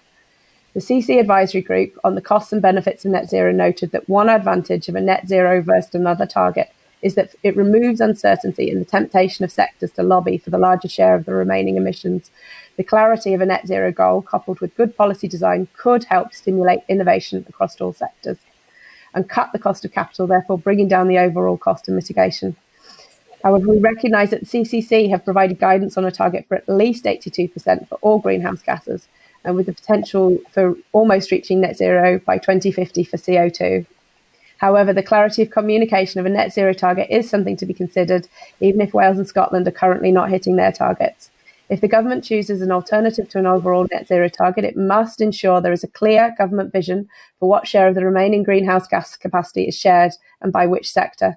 This could include net zero targets by sector where important. It is vital to consider the role of a new climate office and commission in the context of other existing and emerging governance structures and advisory bodies, such as the UK Climate Change Commission, Ireland Climate Change Advisory Council, Office of Environmental Protection, and the potential independent Environmental Protection Agency called for in the New Decade New Approach to enable joined-up decision-making and address issues where jurisdictions meet at border regions. It is important that the differing bodies do not duplicate effort or undermine each other while ensuring we build locally relevant expertise. Climate NI proposes the requirement that the executive will need to draft an emergency action plan if targets within a 5-year climate action plan are in danger of being missed. There is precedent for this annually in the latest German Federal Climate Change Act. Climate action plans must also consider climate adaptation measures, lock-in of climate risk from mitigation strategies, issues of biodiversity, water quality, soil quality, air quality, and a just transition, including reducing inequality, poverty, and social deprivation. There are potentially other measures which could be included, such as active travel infrastructure and investment targets. The non-regression clause within the climate bill is to ensure no retreat or weakening of climate and environmental protections contained in EU law as it applied before the end of the Brexit transition period. In other words, the environmental laws that applied at the end of December 2020 will continue to apply in Northern Ireland and cannot be weakened. One of the main reasons for the inclusion of this clause relates to the general decline in biodiversity in Northern Ireland. This non-regression clause is similar to the UK provision for a non-regression statement under the Environment Bill to apply to all new environment bills. There is still a need to ensure that climate action plans do not lead to maladaptation or significant impacts on biodiversity. It is important the law is compatible with existing laws in place and that the right expertise is in place to review any potential transitions. I'm going to hand to Stephen. So I'm going to make two very final but extremely important points before Ciarán ends this statement. Firstly, on the role of local government, the local authorities and sixth carbon budget report from the Committee on Climate Change was crystal clear. This bill must make clear provision for how local authorities are included in delivery and to ensure a cohesive regional approach. Many councils are surging ahead at the moment, actually developing adaptation planning, but they need policy and delivery support to drive that and to empower communities. They are not currently listed as requiring sectoral climate action plans in the current bill. Perhaps this is the place for them to be included. This would be in line with the current provisions in Clause 15 of the current draft of the Republic of Ireland Climate Bill. And secondly, a note on finance. The scale of the shift on deciding acceptable levels of risk for Northern Ireland, whole life costing, public-private partnerships, green bonds, and a range of other financial issues are so great that some elements may need to be considered within the scope of this legislation and not just delivery. Extreme events are already having significant cost implications. So one single flood event in Derry City and Strabane District Council in August 2017 cost central government more than £12 million, but the full extent of damages to the council was never fully assessed due to gaps in data. This then has an impact on the ability to form a business case for climate action in the years ahead, perhaps leading to a lack of investment, and so the cycle goes on. So here are a few potential finance actions you could consider. Firstly, it is crucial that those responsible for climate change within government are able to scrutinise budgets, targets and action across departments. So the development of NI climate adaptation programmes must have suitable resource and capacity within government and budgets available to support development of new actions and indicators. Secondly, there is a need for central pots of money, which are slow finance, for the development of projects on clean energy, retrofit recycling, things like that. So interest-free loans from bodies such as Salix Finance, which is a non-departmental public body, provide a ready source of capital and are available right across Great Britain, but not in Northern Ireland. So Salix, for example, has funded some 18,000 projects, spending £971 million in order to create a return in savings of £203 million, while saving some 867,000 tonnes of CO2 annually. So is there an existing home for this kind of activity in Northern Ireland, or should it be legislated for? And very finally, there could be potential screening of all government policies and capital projects for consideration of both mitigation and adaptation, with the caveat, of course, that any screening must be supported with training, resource, evidence and monitoring to avoid becoming a tick box exercise. All of this is not to mention, of course, that by demonstrating a clear direction and investing in climate action, the private sector will have a solid base and clear vision for what investments and innovations will build the Northern Ireland of the 21st century and be able to react and drive investment accordingly. So I'll hand back to Ciarán for the final word. Chair, I realise that has been quite a bombardment, and I want to just finish on the basis that our focus is about adaptation. So if all else drifts away from today's presentation, the three things that we would ask you to keep in mind: one, adaptation needs equal weight and scrutiny with mitigation in the bill to prepare for impacts that we cannot now avoid.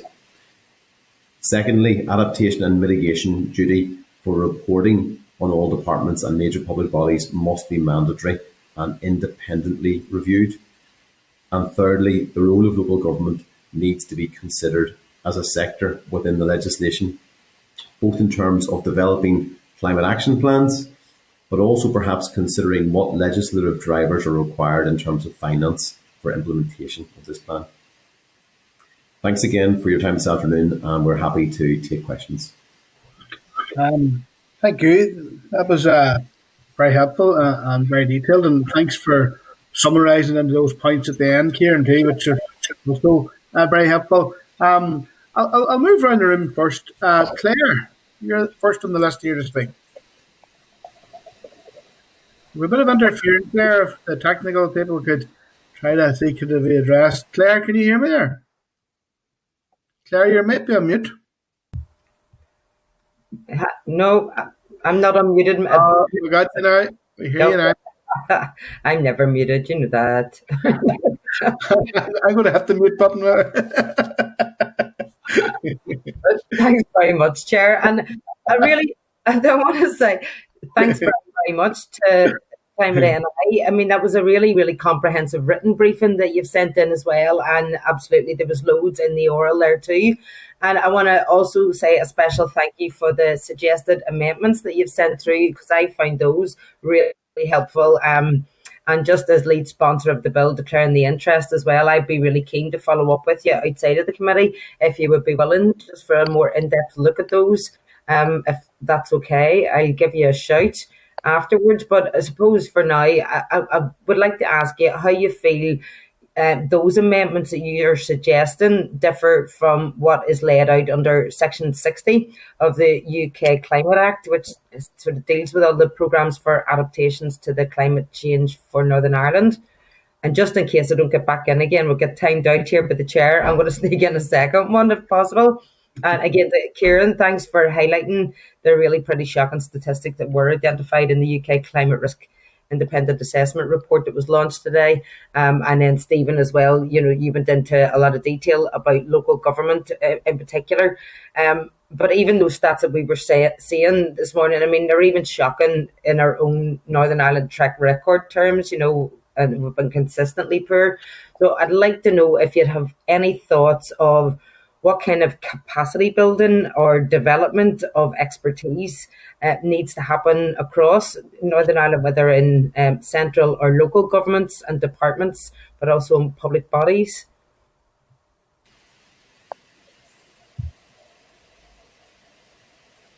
Jade, do you want to go first on that?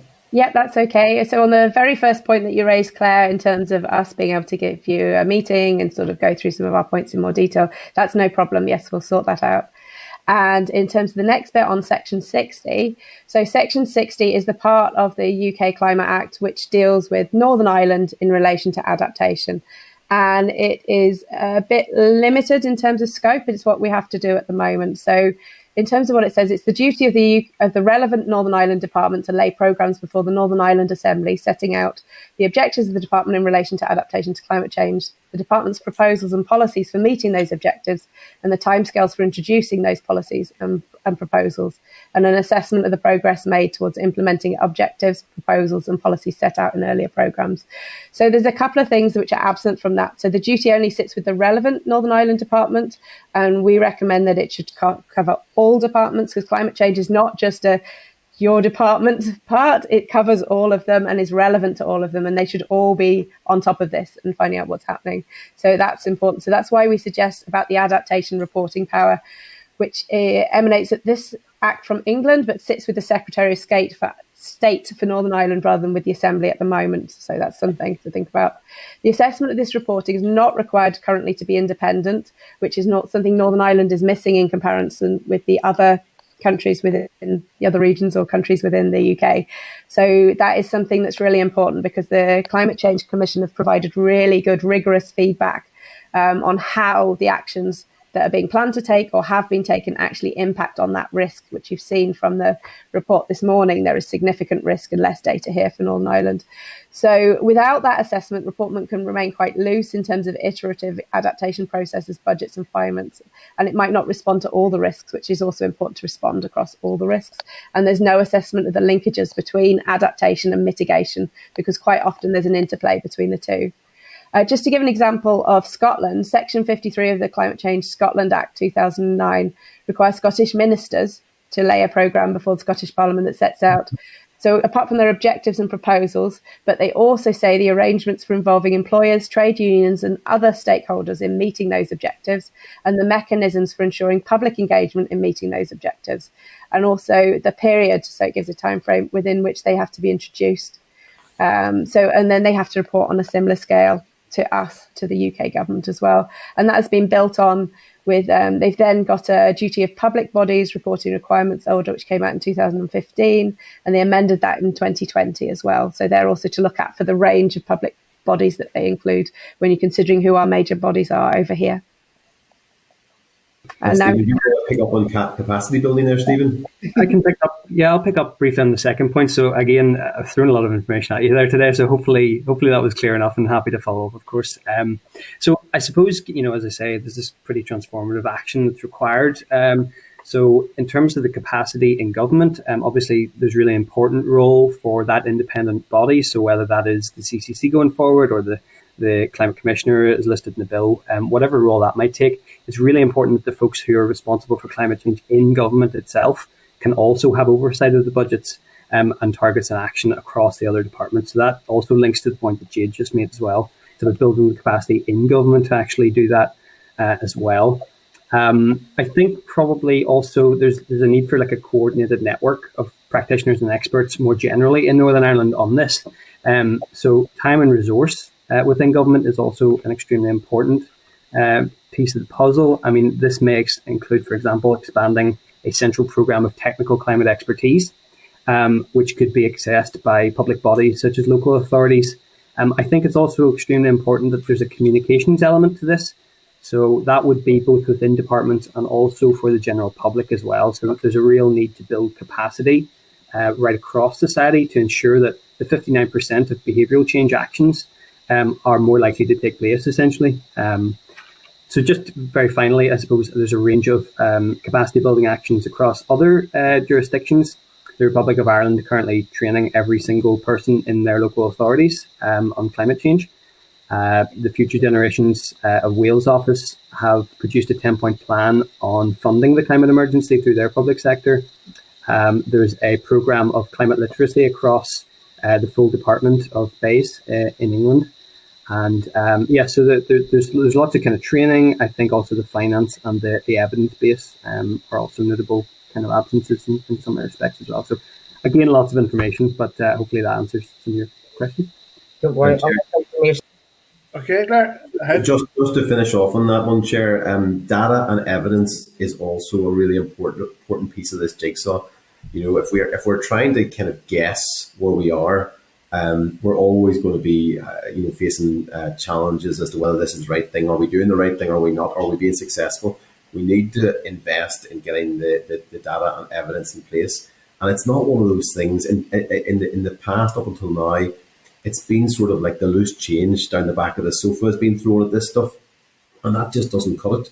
If we're going to address these things seriously, there has to be a budget line to it. And just picking up on Claire's point about the shockingly bad figures, they're no surprise. We look at a 3-year period of no government where policies effectively were put on the shelf that would have maybe made a difference. And we've been hit with we're bombarded with consultations at the moment because suddenly this backlog is starting to kind of come through, which is great to see, but it does mean that very little has happened. And even within my own world of, building regulations being the worst in Northern Ireland across most of Europe, retrofit program doesn't really exist in any shape or form at the moment, and certainly hasn't. And transport, what have we done in transport in the last 10 years to transform things? Almost nothing is the answer. So those figures are just the outworking of those failures across a number of years. Okay. Okay, and we'll just move around here to the next, Philip. Thanks. Thank you, and thanks very much for the presentation. I mean, it really, we say this all the time, but that was really informative and genuinely so. It's kind of presentation you probably have to watch back again just to absorb all that was said. So, as Claire said, it was very useful. Suggestions for amendments also very useful. In terms of, I mean, the CC's advisory group on the costs and benefits of net zero state that a net zero target provided clarity to sectors, could stimulate innovation and cut the cost of capital as well as the overall cost of mitigation. Yet in the CCC's 6th carbon report, for the North, they recommended an 82% reduction by 2050. And you might not want to answer this, but I'm going to ask regardless. Do you believe a net zero target is achievable? And on balance, do you believe this bill or a bill put forward with net zero would do more good pursuing net zero than 82%? And then just secondly, in your written submission and your verbal presentation, you stated time and time again that front loading was important. Cuts made later are more expensive and actions need to be front loaded. I mean, do you consider this private members bill as a good example of being able to achieve early front loading? That's me. Jade, do you want to tackle that one first? Well, I was going to pass it to Stephen for the net zero part because we've tagged that as Stephen. But yes, in terms of front loading, that's essential. And whatever target that happens, what we really want to emphasise is the fact that you need to get on with it, because the whole point is there's 7 years left of carbon budget, and we have basically. We need to get on with it and start cutting carbon now. The fact that only 1% was cut between 2018 and 2019, the front loading, all the hard work needs to happen now. So you've got the option of other opportunities later if you want. So yes, I mean, in terms of, we need legislation that's kind of underpinning everything else. So we really do want the climate bill in as soon as possible. And I'm going to pass over to Stephen to discuss briefly. I think very briefly, just from some of the discussion I've heard around the bill in the Republic of Ireland, they haven't specified a trajectory for emissions impact. So I think there was a few folks maybe concerned that could be pushed right back and back and back. And then by the time you quickly dip in emissions at the end, the cumulative emissions over those years that you haven't been doing as much mean that actually you're pretty much cancelling out any positive benefit there, So there are some of those aspects to consider. I think the Climate Change Commission they're the recognised experts in the UK. With the current levels of evidence, their scenario predictions are the best predictions that we have, and that's an uncomfortable, truth. Looking at some of this, I think that it's worthwhile really thinking about the clarity of sectoral net zero targets. Either way, I think that. Or at least a clear vision on exactly where some of that remaining budget is going to be spent to avoid folks, maybe not meeting the full targets. But as you say, as Jade said, look at the figures that came out yesterday. They're completely going in the wrong direction. And so I would say, doing nothing now is the wrong move. Whatever we do, we need to start cutting carbon and building resilience now. And so I suppose, Chair, the key thing is the target the most important thing? A target which is 30 years away, is that going to be the be-all and end-all? Ultimately, no, because action needs to be taken in this 5, 7, 10-year period to dramatically change things. So that's number one. Second of all, Climate NI is a very broad church, and I suppose we need to be careful, the three of us here today, in not trying to represent everybody's view, and we haven't had the chance to go back after the most recent round of evidence on this to check in with everybody to what the views are. One thing I do find very interesting is that it's often stated that Northern Ireland is very heavily reliant on agriculture and therefore it needs to be treated a bit differently. And I think it's important that we look at the Republic of Ireland and look at its reliance on agriculture, where 33% of greenhouse gas emissions come from the agriculture sector, but yet it's been deemed possible to set a target of net zero carbon target of 2050. Now, perhaps that's more about messaging than anything else. And Jade touched upon it in her oral briefing there, that sometimes you need to have that clarity of purpose, a goal that we can all rally around, and having some clarity around 2050 and net zero is a very clear, clean message. Okay, thank you for that, Philip.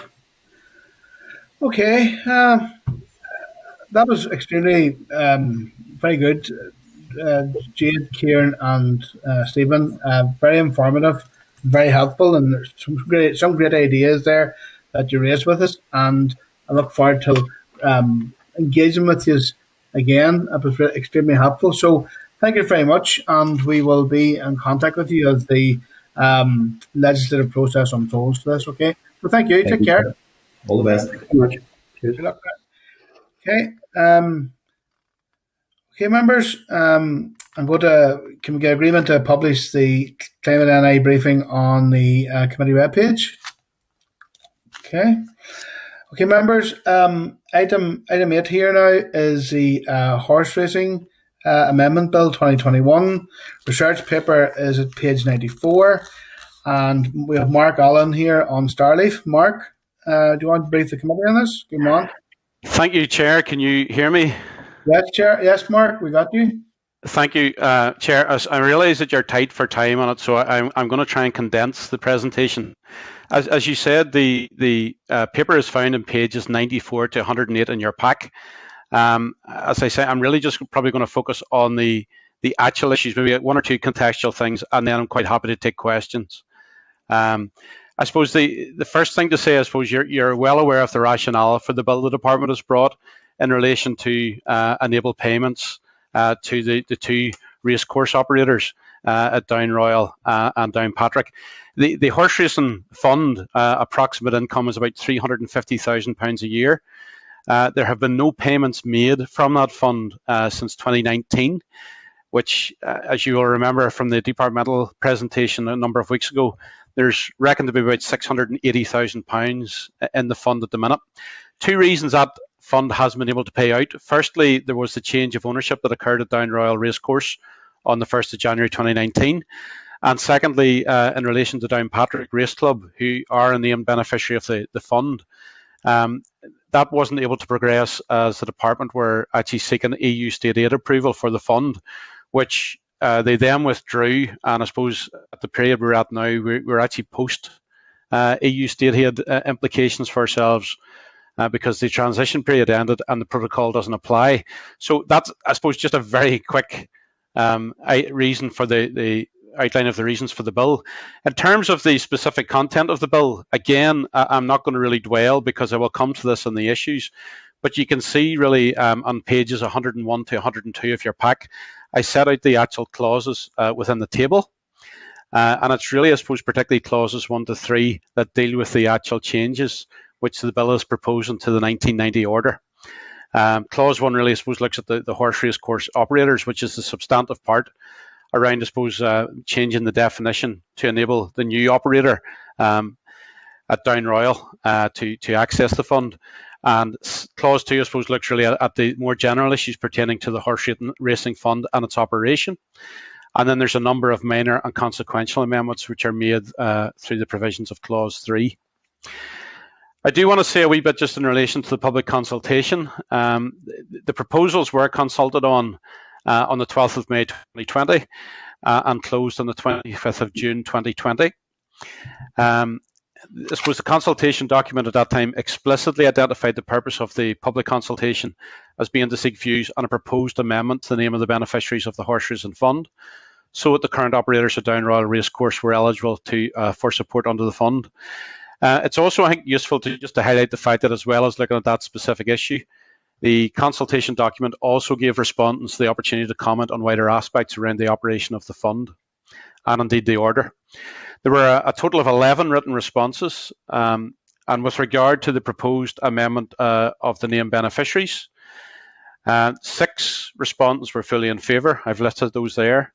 3 gave their qualified agreement to the proposal, and there were 2 respondents who were against it, and those were the Northern Turf Guardians Association and Ladbrokes. The range of issues identified by those who were either opposing the proposed amendment or who gave their qualified support are set out there on pages 103 to 104. And I suppose those really, in summary, did look at things like, well, look, this is a change from a not-for-profit to a profit-taking company in relation to the new owners of Down Royal. And there were others, I suppose, who thought that this was actually constituted a substantive change, and as such, shouldn't simply be done through an amendment. There were also concerns raised about EU state aid eligibility. As I say, those have passed. And there was maybe some circumstances as well where people were concerned that the corporation, for example, who were the previous operators, said, well, why can't we continue to be involved as potential beneficiaries and a new category of beneficiary created. Other wider issues raised by respondents included, and this is very brief, a need for reform of current gambling legislation, which I know is on the horizon, for example, in relation to the Minister for Communities. There was also issues raised around a need to look at both how the horse race fund was funded and how other income streams could be developed. There were also specific questions around the operation of the levy on bookmakers, which is the source of income for the fund. Really, a number of issues are around the rates, whether it was a flat rate or it was margin related, and there were also differences between on-course and off-course. And there was also a general question asked around whether DAERA should actually have responsibility for the operation of the fund, given the wider gambling legislation sits, as I said, with the Department for Communities. I have included, but I'm not going to dwell on them for the sake of time, the actual horse race funding provisions in neighbouring jurisdictions, really GB and Ireland, and those are on pages 104 and 5 in Table 2. You can see, I suppose, in each of the other jurisdictions, there are actually greyhound provisions. Down south, those are incorporated, and in England, there's a separate greyhound fund. I know that was one of the issues that we maybe will come back to as I make a number of comments here, but useful just for comparative means as well to get an idea how those funds are actually resourced, how their levies operate, and how they actually allocate funding. Just then turning then to potential issues for consideration in relation to the bill, and this is really pages 105 to 108 in your packet. The first thing I want to look at is really, I suppose, the limited scope of the bill to deal with wider issues. And I suppose as previously highlighted, the bill as it stands is a largely technical amendment of the 1990 Horse Racing Order, and it's largely focused on changes to name beneficiaries of the Horse Racing Fund. Within that context, and cognizant of the range of issues raised through the public consultation exercise, and indeed through work I did looking at existing provisions in neighbouring jurisdictions, members might wish to establish DAERA's plans with regard to either a wider review or amendment of the 1990 order in a number of areas, which I would suggest as follows. Firstly, the potential for the Horse Racing Fund or a successor fund to provide support for activities such as greyhound racing and point-to-point horse racing. Secondly, the potential for the Horse Racing Fund or a successor fund to incorporate specific, dedicated and explicit provisions, maybe for animal welfare in relation to purposes for which resources within the fund could or should be utilised. That's something that is starting to happen in GB. There's also the concept of the potential for the funding model of the Horse Racing Fund or a successor fund to be changed from the current flat rate fee system to something more akin with the model deployed maybe in GB or Ireland, as set out in Table 2. Now, that would, of course, have to include a potential revision to the horse racing charges and bookmakers order for Northern Ireland 2010. Additionally, and as I highlighted earlier, there may be merit in seeking DAERA's views on the potential for any changes from the proposed reform of the Betting, Gaming, Lotteries and Amusements Northern Ireland Order 1985, which Minister Hargey ordered and announced, I suppose, in May 2021. I think more specifically, I think it would be useful to know, does DAERA envisage any potential change to the definition of a bookmaker in the 1985 order? And has there, for example, been any assessment as to the potential consequential impacts on the budget of the Horse Racing Fund? I'm thinking probably more particularly in relation to online bookmakers, who currently don't obviously fall within the auspices of the Horse Racing Fund and as funders for it. Secondly, I just want to look in at some potential state aid or more accurately subsidy issues. It would appear, as I said, that the Horse Racing Fund no longer needs to be compliant with EU state aid rules because the UK Brexit transition period has now ended. and the Northern Ireland Protocol state aid requirements will not apply to it. Now, those developments are significant, as DAERA had previously, I said, been seeking a decision from the European Commission on a state aid application to enable the Horse Racing Fund to continue to operate. There are, however, potential questions with regards to compliance with the new state aid, UK state aid framework that's administered by the UK Department for Business, Energy and Industrial Strategy. More specifically, I think there's a need to identify the following. Firstly, the UK-EU Trade and Cooperation Agreement sets out a series of principles that need to be adhered to with regards to subsidies that exceed more than 325,000 so-called special drawing rights, which is roughly equivalent to £350,000 being given to a single beneficiary over 3 years. And I suppose the key question there is, does DAERA believe that the Horse Racing Fund would be required to adhere to the public subsidy principles that are central to the UK EU TCA? Additionally, BEI's advice reveals that public authorities can still pay out subsidies under previously approved schemes, as these would be in line with the principles, which raises the obvious question as to whether the Horse Racing Fund qualifies as a previously approved scheme. Further, if the Horse Racing Fund was previously an approved scheme, would the proposed changes within the bill alter that status? I also think there might be merit in actually seeking the views of DAERA as to whether the Horse Racing Fund does. Is DAERA confident that the Horse Racing Fund as it stands meets all of the 6 identified principles, which are subsidy principles that the UK EU TCA requires? I've set them out there, I'm not going to read through them. But BEI's guidance published in December suggested that a failure to comply with all 6 principles could leave a public body awarding a subsidy open to the risk of judicial review. And I suppose the question is that an issue that DAERA has had any concerns around in bringing forward the Horse Racing Amendment Bill as it pertains to the Horse Racing Fund? Thirdly, then, I want to look just at powers for the department to amend the definition of a horse race course operator. And paragraph 4 within clause 1 of the bill makes it clear that DAERA will have powers to amend the definition of horse race course operator as it thinks appropriate through the introduction of regulations which would be subject to Assembly approval. Whilst the logic of including that provision seems sound in light of the current issues brought about by the change of ownership at Down Royal, it would be useful to establish the exact means by which Assembly approval would be sought. More specifically, it would be useful if DAERA could clarify if the approach being advocated is a draft affirmative procedure. Additionally, it would be useful for DAERA to outline the potential circumstances under which any regulations could or would be utilised. For instance, could the regulations be used to add new beneficiaries to the Horse Racing Fund? Or would that be something that would only be done through a wider review of the 1990 order? Fourthly, I just want to look at additions to the provisions around statements. Article 3 of the Horse Racing Northern Ireland Order 1990 sets out the basis for the operation and accessing of funds within the Horse Racing Fund. And in particular, paragraph 4 states the following: the corporation and the company shall, on or before the 31st of October in each year, submit to the department a statement of the proposed budget and expenditure plans of the corporation and the company for the year commencing on 1st January next following. Clause 2 of the actual bill before you actually proposes the introduction of an additional paragraph 4A as follows, which would be: a horse race course operator may submit a statement under paragraph 4 either on its own or together with any other race course operator.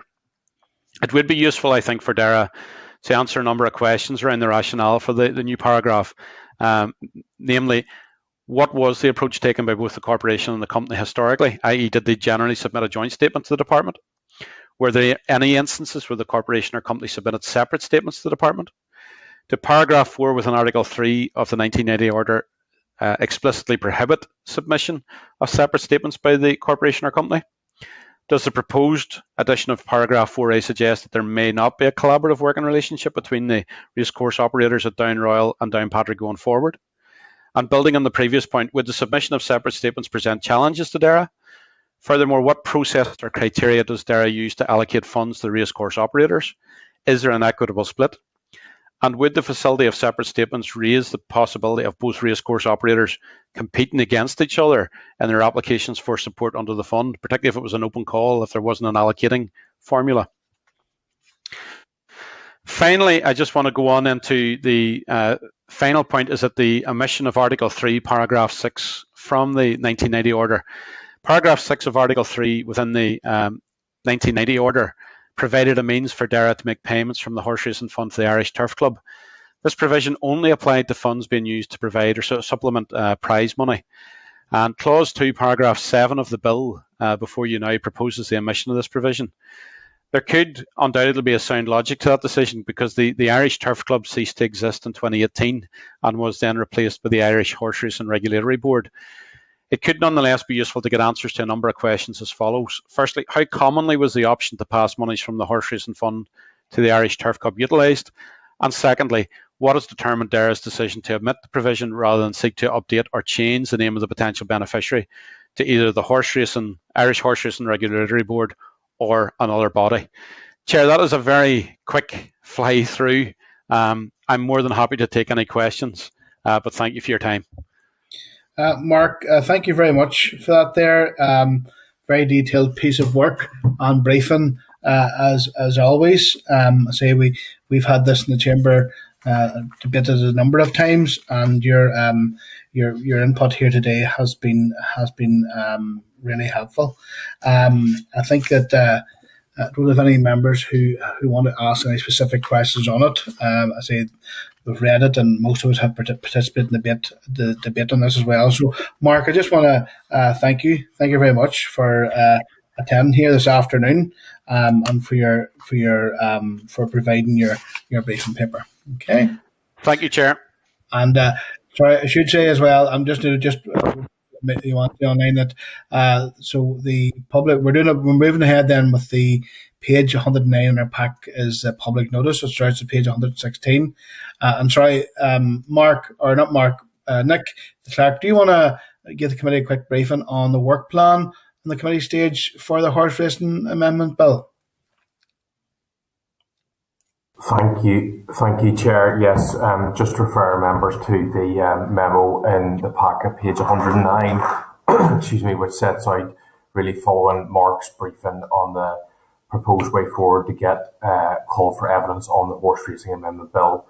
So I'll not go through the detail that Mark so comprehensively covered, but ostensibly this is a piece of legislation which is largely technical in nature.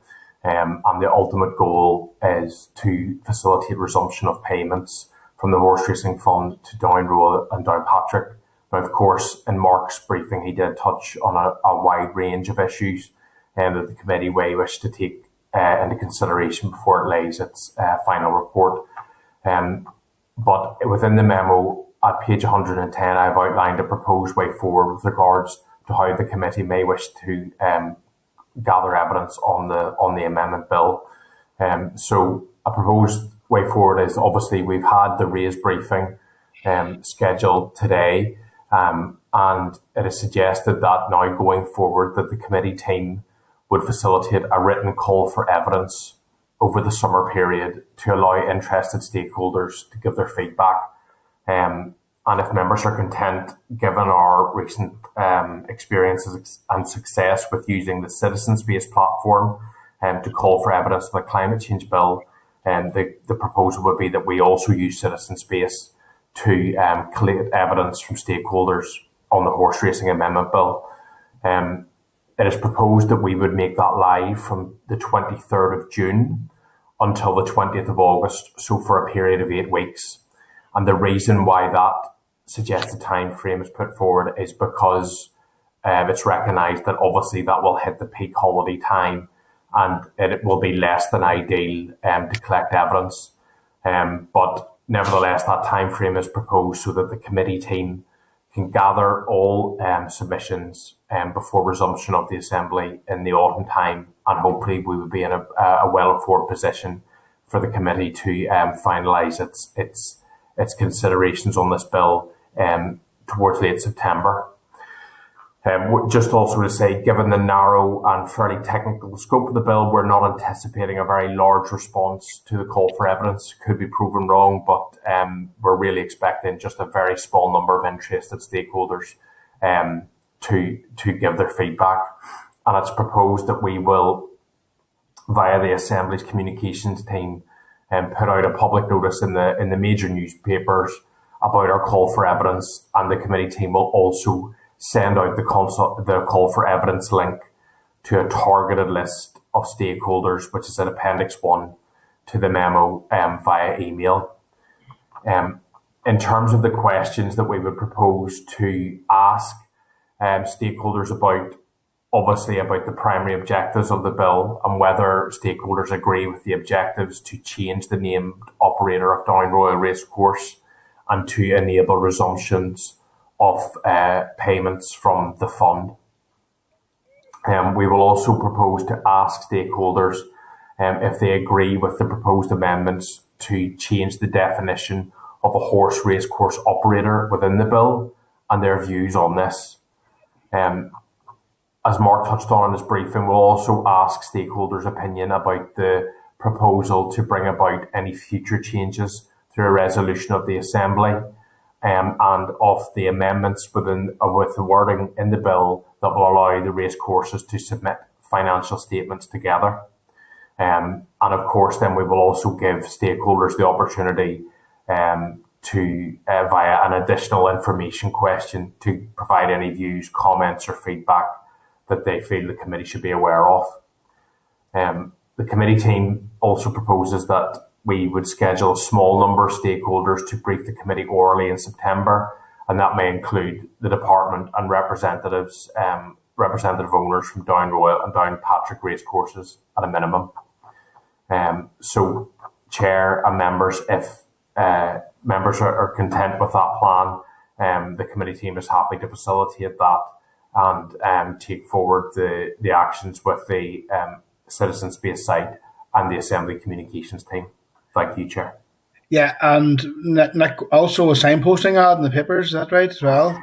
Yeah, yes, Chair, that is correct. So on page 116 of the pack, there is the proposed signposting ad, which will go into the Irish News, the newsletter, and the Belfast Telegraph.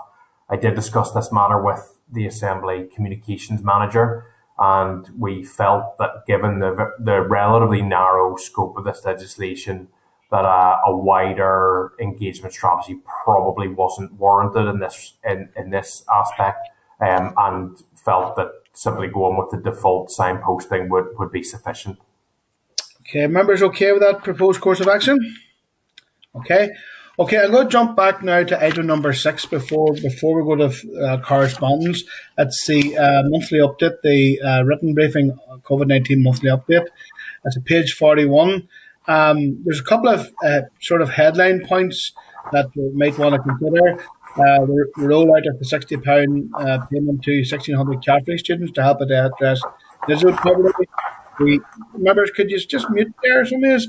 The confirmation of 23.5 million has been paid from the COVID-19 income support scheme to 11,500 farmers.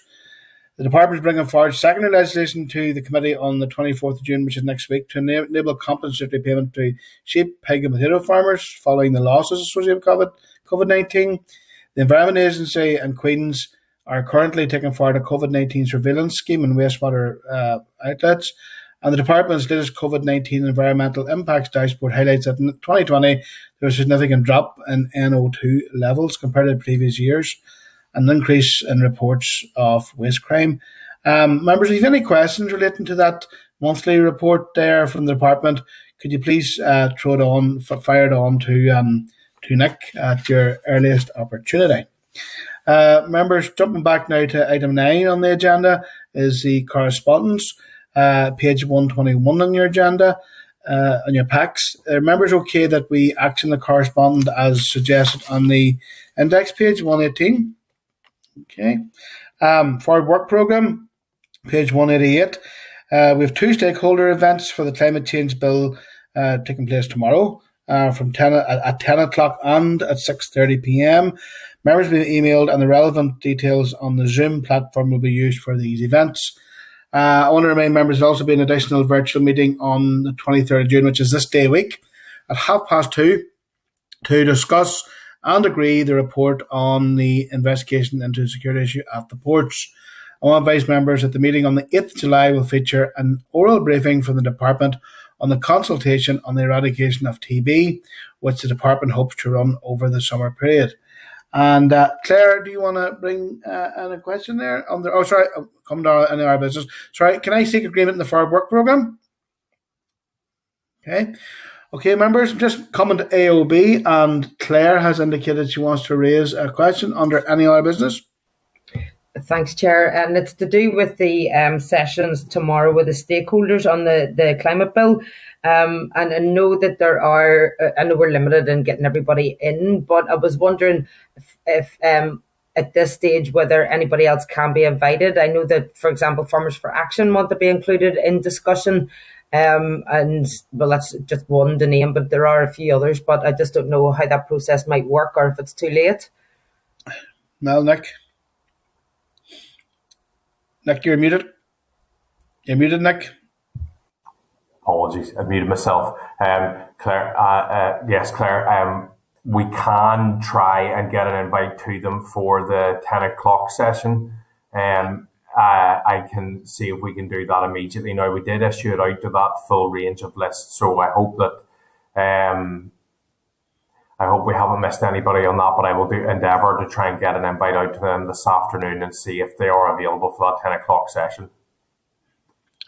Very much. Is that Farmers for Action in particular, Claire, or are there others?